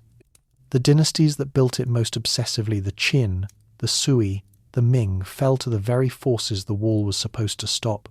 And the most dramatic failure of all, the one that ended the last dynasty that relied on the wall, involved not a breach, not a siege, not a technological innovation that rendered the wall's defences obsolete, but a man opening a gate. The military critique of the Great Wall as a strategic concept is straightforward and, in hindsight, almost obvious. A static defensive line, no matter how long or how strong, there is only effective if it can be defended along its entire length simultaneously, and the Great Wall stretches for thousands of miles through terrain that makes uniform defense impossible. An attacker can choose the time and place of attack, concentrating forces against a single point, while the defender must spread forces across the entire line. The wall's garrisons were never large enough or mobile enough to respond to concentrated attacks before a breach could be exploited. The signal system could warn of an attack, but the reinforcements summoned by those signals had to travel along roads that were often inadequate and through terrain that was often impassable in winter. By the time a large relief force arrived at a threatened sector, the attackers might have already broken through, raided the settlements behind the wall, and withdrawn to the steppe with their plunder. The wall could slow an invasion, it could deter a raid, but it could not stop a determined enemy with superior mobility, which is precisely what the steppe nomads possessed: horses, speed, and the tactical flexibility of armies that could appear, strike, and vanish across a landscape without fixed positions. The Mongol conquest of the 13th century was the most comprehensive demonstration of the wall's strategic limitations. Genghis Khan and his successors did not bother breaching the wall in the conventional sense. They defeated the armies that defended it, captured the cities behind it, and made the wall irrelevant by conquering the entire territory it was supposed to protect. The wall was designed to defend against raids. The Mongols came not as raiders but as conquerors, and against a conquest, a wall is merely a speed bump. The Qin Dynasty's extensive walls in the north, built specifically to guard against Mongol incursion, were overrun, bypassed, or simply irrelevant once the Mongol armies crossed them and engaged the Qin military in open battle, where superior Mongol cavalry and siege tactics learned, ironically, from Chinese and Central Asian engineers decided the outcome. But the failure that resonates most deeply in Chinese historical memory is the fall of the Ming Dynasty in 1644, which happened at the wall itself, at its most important gate, in the most symbolic possible manner. The Ming had spent 2.5 centuries building the most sophisticated iteration of the Great Wall in history. They had lined it with bricks, manned it with garrisons, armed it with cannon, organised its defence into 9 military commands, and poured the resources of a vast empire into maintaining it. And it was undone in an afternoon by a general named Wu Sangui, who was defending Shanhai Pass, the critical eastern terminus of the wall, where the fortification meets the Bohai Sea, and who, faced with a complex political crisis involving a rebel army occupying Beijing and a Manchu army waiting on the other side of the wall, chose to open the gates and let the Manchus through. We will return to the details of that moment later. It deserves its own section, but the lesson it carries is devastating to the wall's mythical invincibility. The greatest fortification in history was not breached by force. It was opened by choice. The wall's strength was always contingent on the loyalty and judgment of the people who defended it, and when that loyalty was compromised by politics, by desperation, by the calculation that one enemy was preferable to another, the wall became nothing more than a very large, very expensive door that someone decided to open. No wall survives betrayal from within. No wall is stronger than the will of the people standing on it. And the Great Wall, for all its millions of bricks and all its thousands of watchtowers and all its centuries of construction, was in the end subject to the same vulnerability as any door. It required someone to keep it closed. XV, the passes and the gates. A wall without gates is a prison. A wall with gates is only as strong as its gates. This is the paradox that the Great Wall's designers grappled with throughout its history, and it is the paradox that ultimately defined the wall's strategic character. The wall was not a continuous, unbroken barrier. Such a thing would have been useless, because the people behind it needed to move through it. Armies needed to sortie north to engage the enemy. Merchants needed to pass through to conduct trade. Envoys needed to cross to negotiate treaties. Supplies needed to flow in both directions. The wall needed gates, and the gates needed to be large enough to accommodate the traffic of empire, which meant they were also large enough to accommodate the traffic of invasion, if someone was careless or treacherous enough to leave them open. The most famous of the wall's passes is Shanhai Pass, where the Ming Wall meets the Bohai Sea at the eastern end of its run.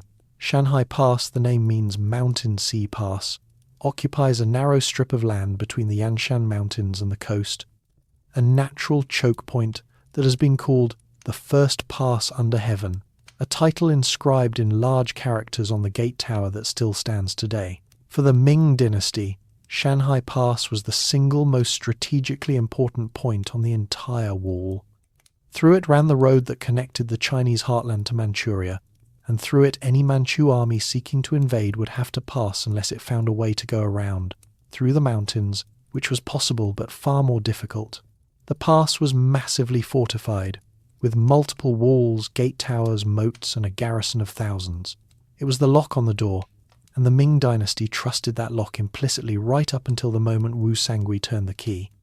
At the opposite end of the wall, the western terminus, stands Jiayu Pass, or, more precisely, Jiayu Guan Fort, one of the best preserved military structures on the entire Great Wall. Jiayu Guan Fort sits at the narrowest point of the Hexi Corridor, between the snow-capped Kilian Mountains to the south and the black gravel expanses of the Gobi Desert to the north. It was built in 1372, early in the Ming Dynasty, and it served as the empire's western gateway, the point beyond which lay the deserts, the oasis kingdoms, the Silk Road, and the vast, uncontrolled expanses of Central Asia. Jiayuguan was not just a military fortification but a symbolic boundary. To pass beyond it heading west was to leave the Chinese world. The fort's western gate was known as the Gate of Sighs because travellers passing through it, heading into the uncertain western regions, were said to sigh with the knowledge that they might never return. It is a name that captures the emotional geography of the frontier, the point where the wall ended and the unknown began. Between Shanhai Pass and Jiayu Pass, the wall's route was punctuated by dozens of other passes, each one located at a natural choke point where terrain channeled movement through a narrow gap. Juyong Pass, in the mountains northwest of Beijing, guarded the most direct approach to the capital and was accordingly among the most heavily fortified sections of the entire wall. Gubeiku Pass, farther northeast, controlled another important route. Yanmen Pass, in Shanxi province, guarded the approaches from the Mongolian steppe into the agricultural heartland of the Yellow River Valley. Each pass was a point of vulnerability within a structure designed to project strength and necessary opening in a barrier whose purpose was to be closed. The wall's architects understood this paradox and designed the passes with layers of fortification, multiple walls, overlapping fields of fire. Killing grounds between gates meant to ensure that even if the outer gate was breached, the inner defences would hold. But no amount of architectural layering could solve the fundamental problem. The pass had to be opened sometimes, and the people who decided when to open it were human beings, subject to fear, ambition, corruption, and the vagaries of political loyalty. The wall was stone, its gates were human decisions, and human decisions have always been the weakest material in any fortification. Mini-documentary 2, The Fall of Shanhai Pass, 1644. In the spring of 1644, the Ming Dynasty was dying, and everyone knew it, except, perhaps, the dynasty itself. The empire had been weakened by decades of fiscal crisis, military overextension, factional infighting at court, and a series of catastrophic natural disasters, droughts, famines, plagues that had devastated the countryside and pushed millions of desperate people into the arms of rebel movements. The most powerful of these rebel movements was led by Li Zicheng, a former postal worker turned revolutionary who had built an army of hundreds of thousands from the wreckage of Ming society. In April 1644, Li Zicheng's forces captured Beijing. The last Ming emperor, Chongzhen, hanged himself from a tree on Coal Hill, behind the Forbidden City, bringing the dynasty to an end that was, like the dynasty itself in its final decades, undignified and largely self-inflicted. But the story did not end with the fall of Beijing, because there was still the wall, and behind the wall, specifically behind Shanhai Pass, the most powerful remaining Ming military force was stationed under the command of General Wu Sangui.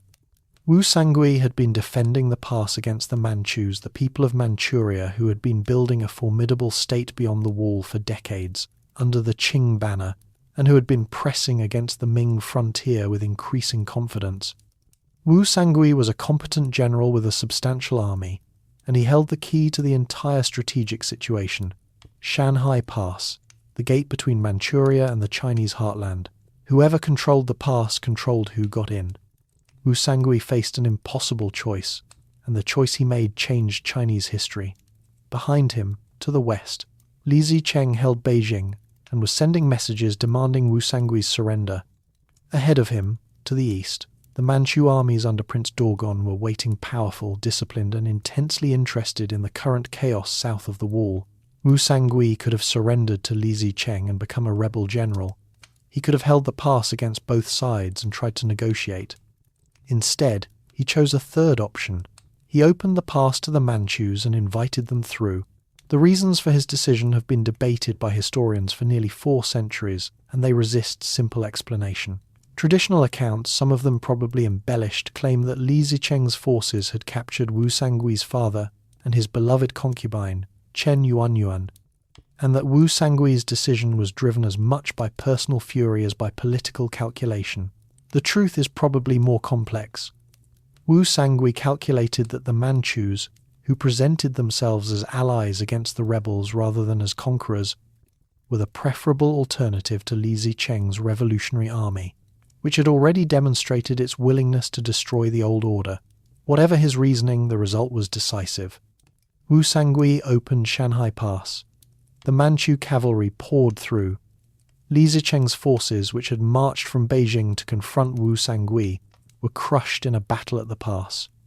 The Manchu armies advanced to Beijing and within months established the Qin Dynasty, the last imperial dynasty of China, which would rule for nearly 3 centuries.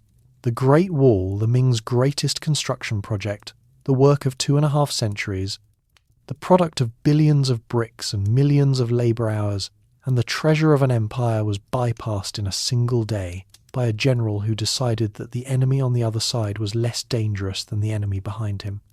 The wall's most important gate, the gate that the entire defensive system was designed to protect, was opened from the inside. It is the most consequential betrayal in Chinese military history, and it carries a lesson that no amount of masonry can obscure. Walls are built by states, but they are held by individuals, and the individual's calculation of interest may not align with the state's. No fortification, no matter how vast or how ingeniously designed, can survive the moment when the person holding the key decides that the other side deserves to come in. The Manchu Qing Dynasty, once established, had no more need for the Great Wall than the Mongol Yuan Dynasty had before it. The Qing ruled both sides of the wall, China proper to the south and Manchuria to the north, and their empire eventually expanded to include Mongolia, Tibet, and Xinjiang, encompassing the steppe that the wall had been built to exclude. The Great Wall, for the second time in its history, became a relic inside an empire that had swallowed both sides. The Manchus did not tear it down. They simply stopped maintaining it. And the wall, no longer defended, no longer repaired, no longer relevant, began the long, slow process of returning to the earth from which it had been built, brick by brick, stone by stone, rammed earth layer by rammed earth layer, the largest fortification in history quietly dissolving into the landscape it had once tried to divide. XVI, the Silk Road and the Western Reaches. The Great Wall's relationship with commerce is one of its most illuminating contradictions. A wall, by definition, separates. It divides inside from outside, us from them, safe from dangerous. But the Great Wall was also, throughout much of its history, a corridor, a protected route, along which goods, people, ideas, and religions travelled between China and the wider world. The same structure that was designed to keep the steppe out was simultaneously designed to keep the Silk Road open. Defence and commerce were not opposed impulses but intertwined ones, and the wall served both, often at the same time and through the same gates. This dual function was most evident in the western reaches of the wall, where the Han Dynasty extended its fortifications through the Hexi corridor. the narrow passage between the Tibetan Plateau and the Gobi Desert that served as China's land bridge to Central Asia, the Silk Road, the network of trade routes connecting China to Persia, India, Rome, and eventually the entire connected world of Eurasia, passed through this corridor, and the Han Wall was built along it, not only to protect the frontier from nomadic raids, but to protect the trade that flowed through it and, not incidentally, to tax it. The garrisons along the Han Wall in the west were as much customs stations as military outposts, checking the documents of travellers, collecting duties on goods, and controlling who and what passed through the gates. The wall was a toll booth with crenellations. The goods that passed through the western gates were the material of cross-civilizational exchange. Silk moved westward, the fabric that gave the trade route its name, light enough to transport across vast distances, valuable enough to justify the journey. Jade moved eastward from the mines of Khotan. Horses came from the steppe and Central Asia, prized by the Chinese military for their size and stamina. Spices, glass, gold, silver, precious stones, furs, and exotic animals travelled in both directions, but the most significant cargo was intangible: ideas. Buddhism entered China through the western gates of the Great Wall, carried by monks travelling the Silk Road from India and Central Asia. It came through the Jade Gate and the Yang Pass, through the same openings in the wall that admitted merchants and diplomats, and it transformed Chinese civilization in ways that no wall could have prevented and no emperor could have predicted. The wall could regulate the flow of goods. It could not regulate the flow of thought. The oasis towns along the Silk Road west of the wall, Dunhuang, Turpan, Kashgar, Samarkand, were nodes of exchange where Chinese, Central Asian, Indian, Persian, and eventually Arab cultures mingled with an intimacy that the wall's builders might have found unsettling. Dunhuang, which sat near the Jade Gate at the western end of the Han Wall, became one of the great cultural crossroads of the ancient world. Famous today for the Mogao caves, hundreds of cave temples carved into the cliff face and decorated with Buddhist paintings and sculptures spanning nearly 1,000 years. The caves are a testament to the cultural fertility that flourished at the edge of the wall, at the point where China met the world. The wall's western terminus was not an ending but a threshold, the place where the Chinese world opened into a wider one, and where the goods and ideas that would shape Chinese civilization for millennia first entered through the gates that soldiers guarded. The desert garrisons that protected this threshold lived in conditions of extraordinary isolation. The Gobi is not a single homogeneous expanse of sand, it is a varied landscape of gravel plains, rocky outcrops, salt flats and sand dunes, all of it arid, all of it hostile to human habitation, and all of it extending in every direction to a horizon that offers no relief. The Han-era watchtowers and garrison posts in this region were small, understaffed, and supplied by convoys that travelled long distances through dangerous territory. The soldiers stationed there were, in a real sense, the most remote outposts of the Chinese statesmen living at the literal edge of the empire, watching over a landscape that seemed designed to make human presence feel temporary. The beacon towers they manned, some of which still stand, eroded by wind into tapered shapes that look like termite mounds or sand castles, were the farthest fingers of the wall reaching into the desert, the last points of contact before the Silk Road passed beyond Imperial control and into the uncertain world beyond. The merchants who travelled the Silk Road through the wall's western gates were, in their way, as essential to the wall's existence as the soldiers who defended them. Without trade, there would have been less incentive to extend the wall westward. Without the wall, the trade routes would have been more vulnerable to raids. The wall and the road existed in a relationship of mutual dependency that complicates any simple understanding of the wall as a barrier. It was a barrier, yes, against raiders, against uncontrolled migration, against the chaos that could disrupt commerce. But it was also a framework, a structure that made trade possible by providing the security and the administrative infrastructure that commerce requires. The wall was not just a line drawn against the outside world. It was a line drawn around a trade route, a protective channel through which the wealth of the Silk Road could flow safely into the Chinese economy. The wall kept the steppe out, but it also kept the money in. XVI. Mythology and literature. Every civilization tells stories about its walls. and the stories a civilization tells about its walls reveal as much about the storytellers as about the walls themselves. The Great Wall has been, across 2 millennia of Chinese literature, poetry, philosophy, and political rhetoric, a screen onto which each generation has projected its own anxieties, values, and arguments.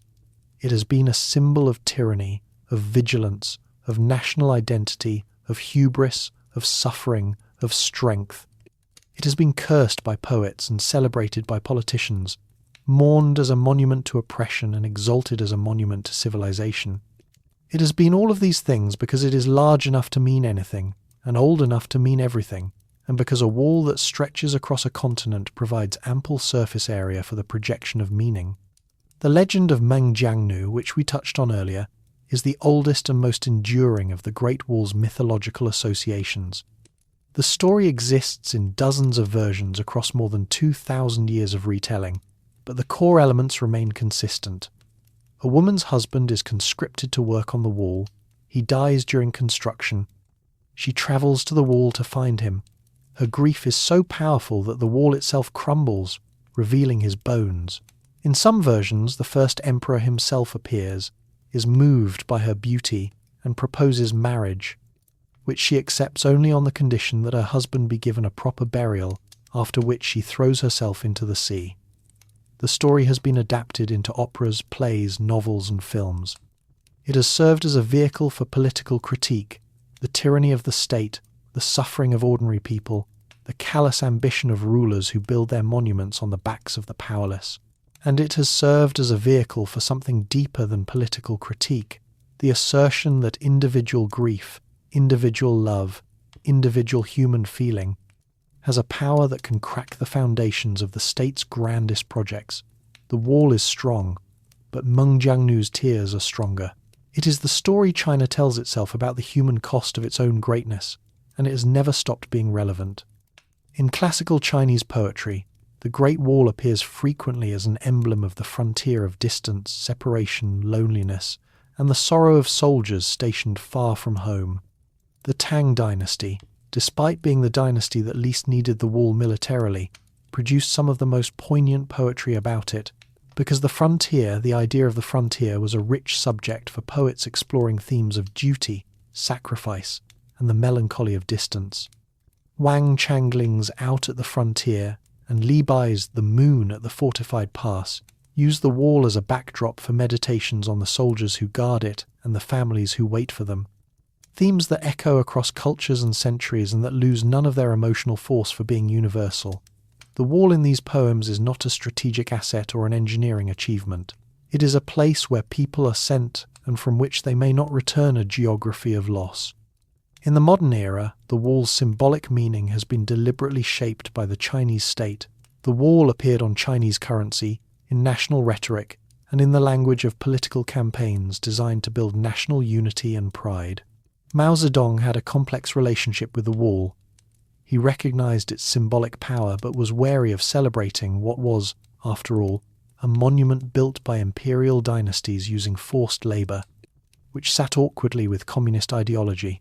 His famous poem Snow, written in 1936, mentions the wall in the context of a sweep through Chinese history that culminates in the assertion that the heroes of the past cannot match the present, a characteristically Maoist move of acknowledging the past only to claim that the revolution has surpassed it. Deng Xiaoping's 1984 campaign, Love China, Restore the Great Wall, was more straightforwardly celebratory, using the wall as a rallying point for national pride and modernization. The wall, by this point, had completed its transformation from military infrastructure to national symbol, from a thing that was built to serve a strategic purpose to a thing that existed to mean something about Chinese identity. The wall's literary and mythological life reveals a truth about all great monuments. Their meaning is never fixed. A monument is not a text with a single reading. It is a surface that accumulates meanings over time, layer upon layer, like the rammed earth layers of the wall itself. The Great Wall means tyranny, and it means strength. It means suffering, and it means determination. It means fear, and it means civilization. It means whatever the person standing before it or writing about it or governing in its name needs it to mean. And the wall, silent, patient, indifferent to interpretation, continues to stand across the mountains while the meanings pile up around it like sediment around a stone in a riverbed. The wall does not argue with its interpreters. It simply endures and lets them talk. XVIII. Western Encounters and the Myth of Visibility. The Great Wall entered the Western imagination relatively late and inaccurately, which is fitting for a structure that has been misunderstood with enthusiasm and consistency for centuries. European knowledge of the wall was vague until the 17th century, when Jesuit missionaries in China began providing detailed descriptions of the country's geography and architecture. Marco Polo, who claimed to have spent 17 years in China during the Yuan Dynasty in the late 13th century, does not mention the Great Wall in his account, an omission that has been cited both as evidence that he never went to China, the skeptic's view, and as evidence that the wall simply was not particularly notable during the Mongol period, when it served no military function and was already falling into disrepair, the charitable interpretation. Polo's silence on the wall is a reminder that the wall's fame was not always what it is today. For much of its history, the wall was unremarkable, a ruined or semi-ruined military installation that most travellers either did not encounter or did not find impressive enough to record. It was the 18th and 19th centuries that saw the wall elevated to mythological status in the West. European travellers, diplomats and writers described the wall in terms of breathless wonder, and their descriptions were often inaccurate, exaggerating its height, its width, its uniformity, and its antiquity. The wall became, in the Western imagination, a symbol of China itself, ancient, mysterious, colossal, and slightly incomprehensible, a structure so vast that it defied European categories of architecture and engineering. The wall was exoticized, turned into a wonder of the world, less because of what it actually was than because of what Westerners needed it to represent: the otherness of China, the alien grandeur of a civilization that had been building monuments while Europe was still in the Dark Ages. The wall became a mirror in which the West saw its own sense of China, and what it saw was less a military fortification than an Orientalist fantasy of ancient, inscrutable power. The most persistent and most famous myth about the Great Wall is that it is visible from space. This claim has been repeated so often and so confidently that it has achieved the status of received wisdom, despite being demonstrably false. The Great Wall, while very long, is not very wide, roughly 15 to 25 feet across in its widest sections, and considerably narrower in others. At orbital distances it is far too narrow to be resolved by the human eye, which cannot distinguish objects smaller than about 60 meters from low Earth orbit. Astronauts have confirmed repeatedly that the wall is not visible from space without magnification. The myth probably originated in the early 20th century. Some versions trace it to a 1932 Ripley's Believe It or Not cartoon, and it was amplified by decades of repetition in textbooks, encyclopedias, and popular culture. Even some Chinese textbooks included the claim for years before it was removed. It is a myth that serves a purpose. It makes the wall seem even more extraordinary than it is, which is already very extraordinary. But it is a myth, and its persistence says more about human credulity and the power of a good story than about the wall's actual dimensions. The gap between what the Great Wall is and what outsiders have decided it means is a recurring theme in its history. The wall is not a single continuous structure, but the popular imagination demands a single continuous wall, and so that is what is described. The wall was not built all at once, but the image of a single definitive act of construction is more dramatic than the reality of piecemeal multi-dynasty building campaigns, and so the simpler version persists. The wall was not militarily invincible, but the idea of an impenetrable barrier is more satisfying than the reality of a fortification that was repeatedly breached, bypassed, and rendered irrelevant. The wall, in the Western imagination and increasingly in the global imagination, has been smoothed and simplified into a symbol of China, of human ambition, of the struggle between civilization and barbarism, and the actual messy, contradictory, fascinating reality of the wall has been obscured by its own fame. The Great Wall suffers from the same affliction as many famous things. Everyone knows what it represents, and almost no one knows what it is. 6. Decay and rediscovery. After the Manchu conquest of 1644 and the establishment of the Qin Dynasty, the Great Wall entered a long period of decline that would last for over 3 centuries. The Qing, ruling an empire that included both China proper and the Mongolian steppe, had no strategic use for a wall that divided their own territory. The northern frontier was no longer a border to be defended, but an interior administrative boundary within a multi-ethnic empire. The wall's garrisons were disbanded or reassigned.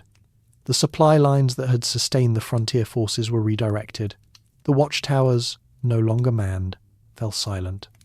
And the wall itself, without the constant maintenance that any large structure requires, the repointing of mortar, the replacement of damaged bricks, the clearing of drainage channels, the shoring up of foundations undermined by water and frost, began to deteriorate. The deterioration was slow but relentless. In the mountains near Beijing, where the Ming Wall was built of brick and stone, the mortar between the bricks absorbed water that froze in winter, expanded and cracked the joints, loosening individual bricks that eventually fell or were taken by local farmers for use in building houses, pig pens, and field walls. The parapets, exposed to centuries of wind and rain and frost, eroded into soft rounded shapes that barely hinted at their original military geometry. Vegetation colonized the gaps, grasses, shrubs, and eventually trees took root in the cracks, their roots accelerating the process of disintegration. In the deserts of the west, where the wall was built of rammed earth and sand, the process was different but equally relentless. Wind erosion sculpted the walls into tapered organic forms, sandstorms buried lower sections, and the absence of moisture that had preserved the wall for centuries also meant that any water that did arrive in rare desert rainstorms cut into the unprotected earth with devastating effect. In many areas, local populations simply quarried the wall for building materials.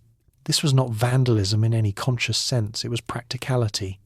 The wall was there, it was made of good stone and usable brick, and the local farmers needed those materials for their own buildings.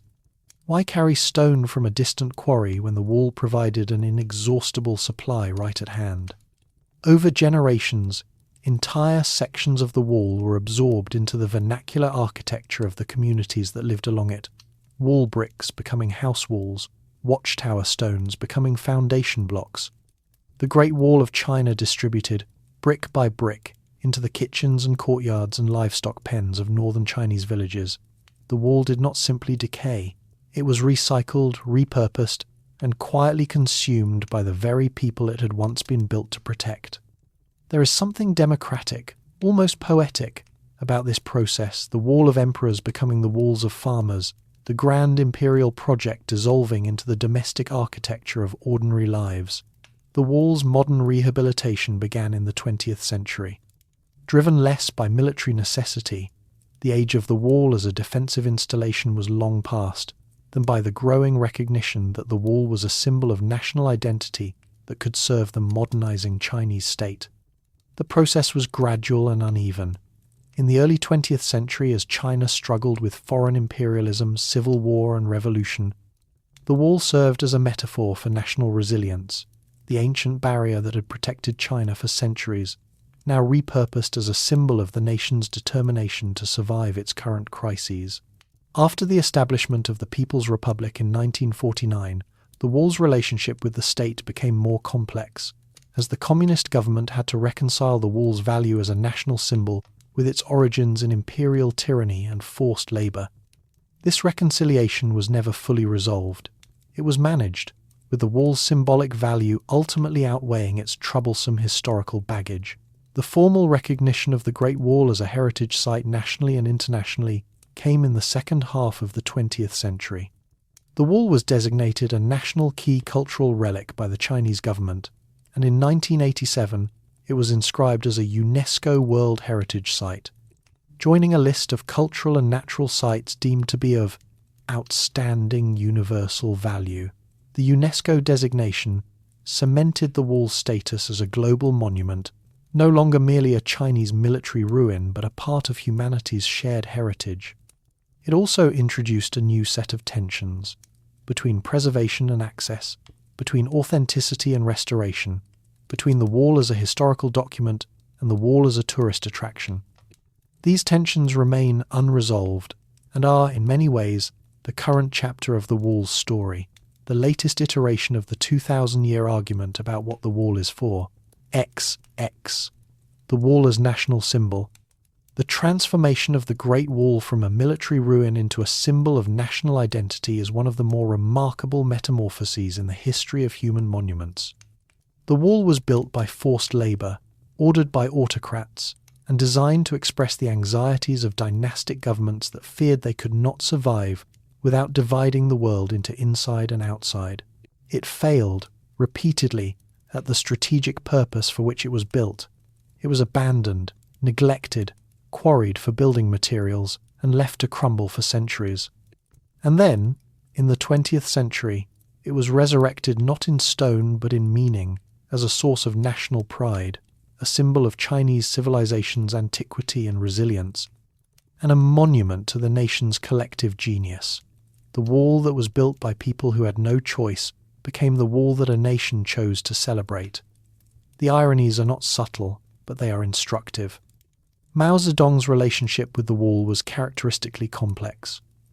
On one hand, he recognized its symbolic power and was not above invoking it. His poem Snow, composed in 1936, sweeps through Chinese history with the wall as one of its reference points, the Great Wall's great shadow, as a marker of the imperial past that the revolution would surpass. On the other hand, Mao was a revolutionary who had little patience for monuments to imperial power, and the wall's association with dynastic tyranny, particularly the Qin Dynasty's legacy of forced labour and authoritarian excess, made it an awkward symbol for a government that claimed to represent the common people. During the Cultural Revolution, sections of the wall were damaged, sometimes deliberately, as part of the broader campaign to destroy the four olds, old customs, old culture, old habits, old ideas.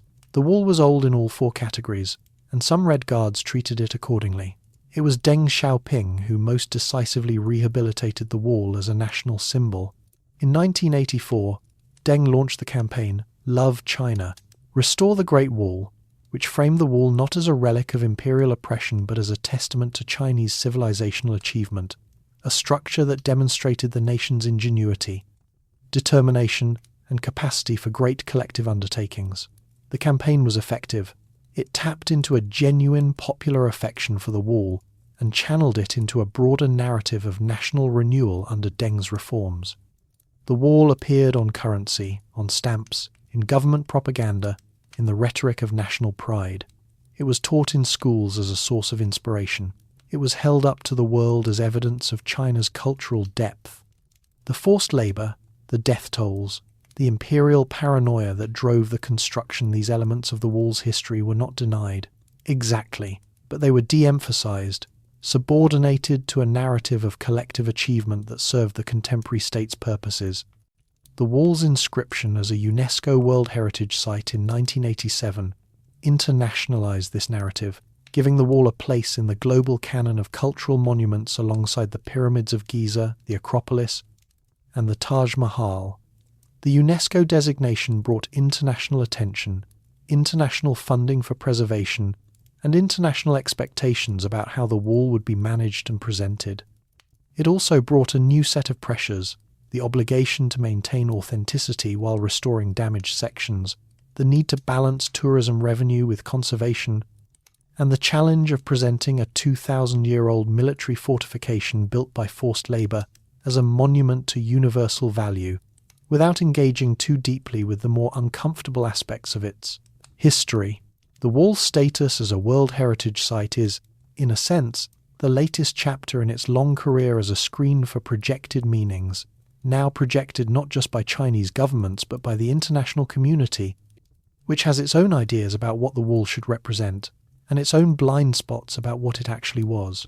The politics of heritage are never simple, and they are especially complex when the heritage in question is a structure built by millions of anonymous, coerced labourers for the benefit of imperial governments that exploited them.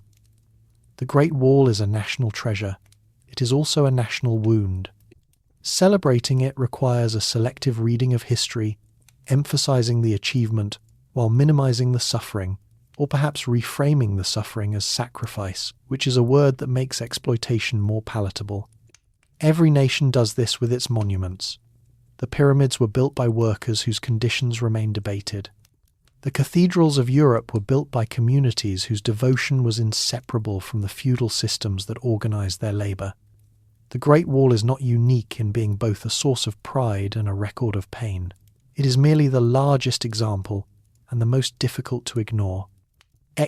C. Tourism and the visited wall. On any given day in high tourist season, the Badaling section of the Great Wall, about 45 miles northwest of central Beijing, accommodates tens of thousands of visitors. They arrive by tour bus, by private car, by dedicated rail line, the infrastructure of modern tourism delivering human bodies to a structure that was designed to accommodate soldiers, not selfie sticks.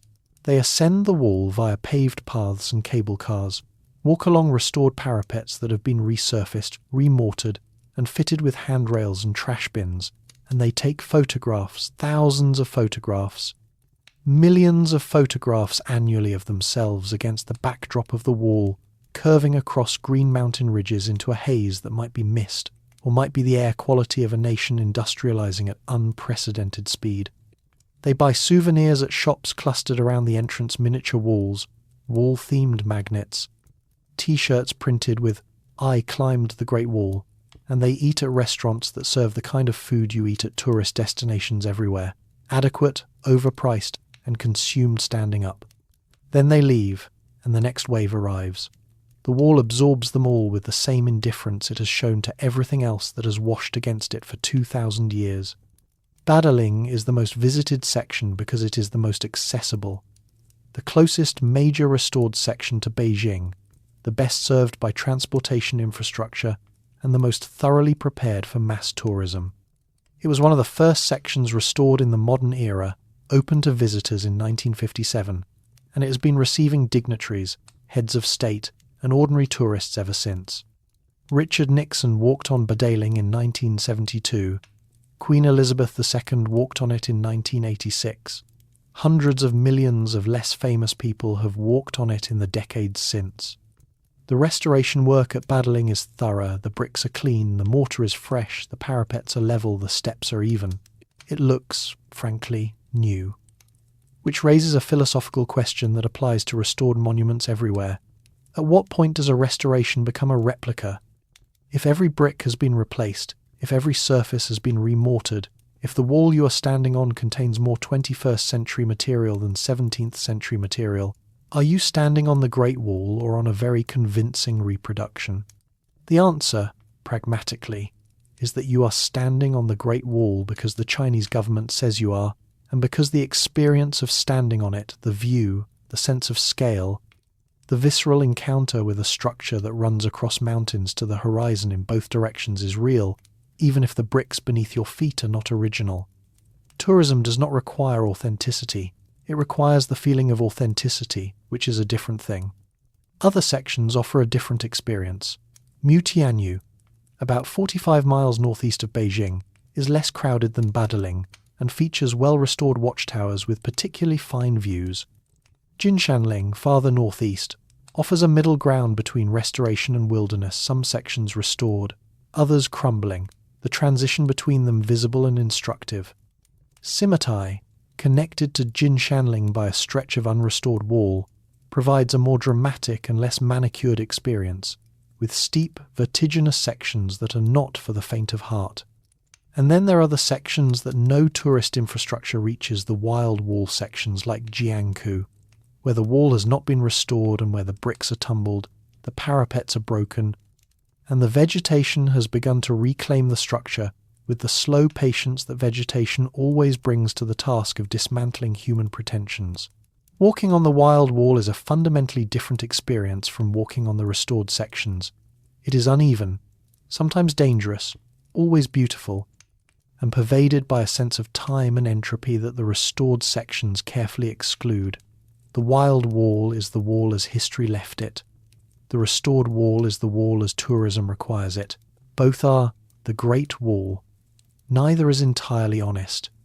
The impact of tourism on the wall is a subject of ongoing concern among preservationists. Foot traffic erodes surfaces.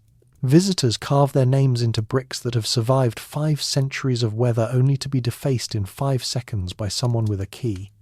The infrastructure of tourism, the paved paths, the cable cars, the shops, the restaurants, the parking lots alters the landscape around the wall, transforming what was once a remote military frontier into a commercial zone. At the same time, tourism provides the revenue that funds preservation. Without the income from ticket sales and associated businesses, the restored sections would not be maintained, and the unrestored sections would have even less chance of being protected. Tourism simultaneously threatens the wall and sustains it, which is a paradox that every heritage site in the world confronts, and that none has satisfactorily resolved. The Great Wall receives, by some estimates, over 10 million visitors per year across all its open sections, a number that makes it one of the most visited heritage sites on Earth. 10 million people per year standing on a structure that was built to accommodate a few thousand soldiers. The wall has been converted, through the alchemy of heritage, politics and tourism economics, from a military installation into a consumer experience. The soldiers who once walked these parapets in the freezing dark, watching for fires on the northern horizon, have been replaced by tourists in comfortable shoes, watching for the best angle for a photograph. The watchtowers that once housed garrisons now house souvenir vendors. The wall that was built to project imperial power now projects something else entirely, the power of cultural capital, of national branding, of the global tourism industry that turns history into experience and experience into revenue. Whether this is a triumph of preservation or a quiet kind of desecration depends on what you believe monuments are for. The wall, characteristically, has no opinion on the matter. XXI, the unrestored sections. For every mile of polished, tourist-ready Great Wall near Beijing, there are dozens of miles that no tourist sees crumbling, unrestored, unvisited, and slowly returning to the earth. The vast majority of the Great Wall's remains are not the photogenic brick and stone fortifications of the Ming era, but older, humbler structures of rammed earth and rubble that are quietly disintegrating across the deserts of Gansu and Ningxia, the grasslands of Inner Mongolia, and the mountains of provinces far from the tourist routes. These sections are the wall's silent majority, the parts of the story that do not appear on postcards but that constitute the greater part of what actually exists. In Gansu province, in China's northwest, the remains of Han Dynasty walls built over 2,000 years ago still stand in places low ridges of rammed earth, their surfaces sculpted by wind into soft, organic shapes that are almost indistinguishable from natural formations. The tamarisk branches that were layered into the earth as reinforcement are sometimes visible in cross-section where the wall has eroded, their fibres preserved by the extreme aridity of the desert climate. These walls are not impressive in the way that the Ming Wall near Beijing is impressive. They are low, eroded, and fragile, and a strong push might topple sections that have stood for millennia. But they are, in their way, more historically significant than the restored showpieces, because they represent the earliest layers of the wall's construction, the first attempts to draw a line across the desert, and they preserve construction techniques that have not been used for centuries. In Ningxia, in the Loess Plateau region, the wall traverses a landscape of deep, wind-deposited soil that erodes easily and dramatically. Sections of wall here have been cut through by gullies, undermined by water erosion, and reduced to low mounds that are difficult to identify as artificial structures without expert guidance. The loess, a fine, silty soil deposited by wind over millennia, was the building material of the walls in this region, and while rammed loess can be remarkably durable in dry conditions, it is extremely vulnerable to water. A single heavy rainstorm can carve channels through a loess wall, and decades of such storms can reduce a fortification to an unrecognizable ridge. The walls of Ningxia are disappearing, not in a single dramatic collapse, but in a slow, incremental erosion that removes a few inches per year, a few feet per decade, a pace too slow to trigger alarm, but too fast to be reversible without intervention. That is, for the most part, not forthcoming. The desert sections of the wall in the far west, near the ancient Silk Road towns, face different threats.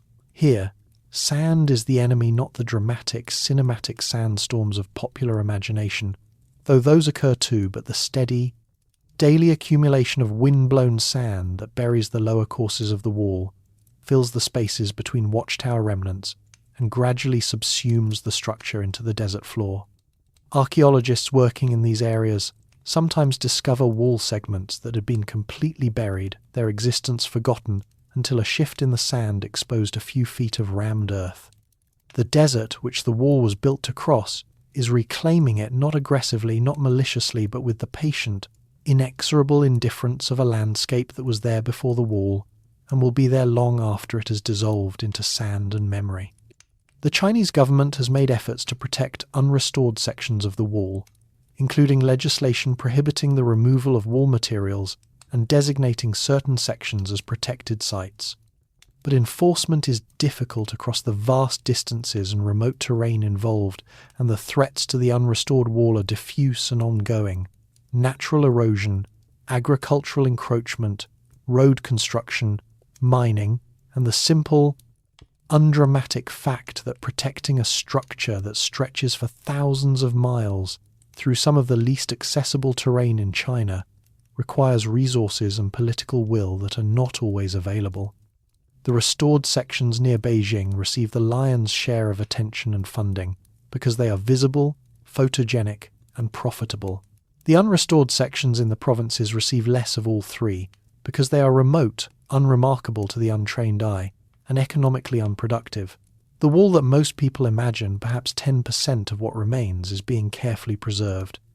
The wall that most people never see, the other 90%, is being slowly erased by time and weather and neglect, and what remains of that 90% represents only a fraction of what was originally built.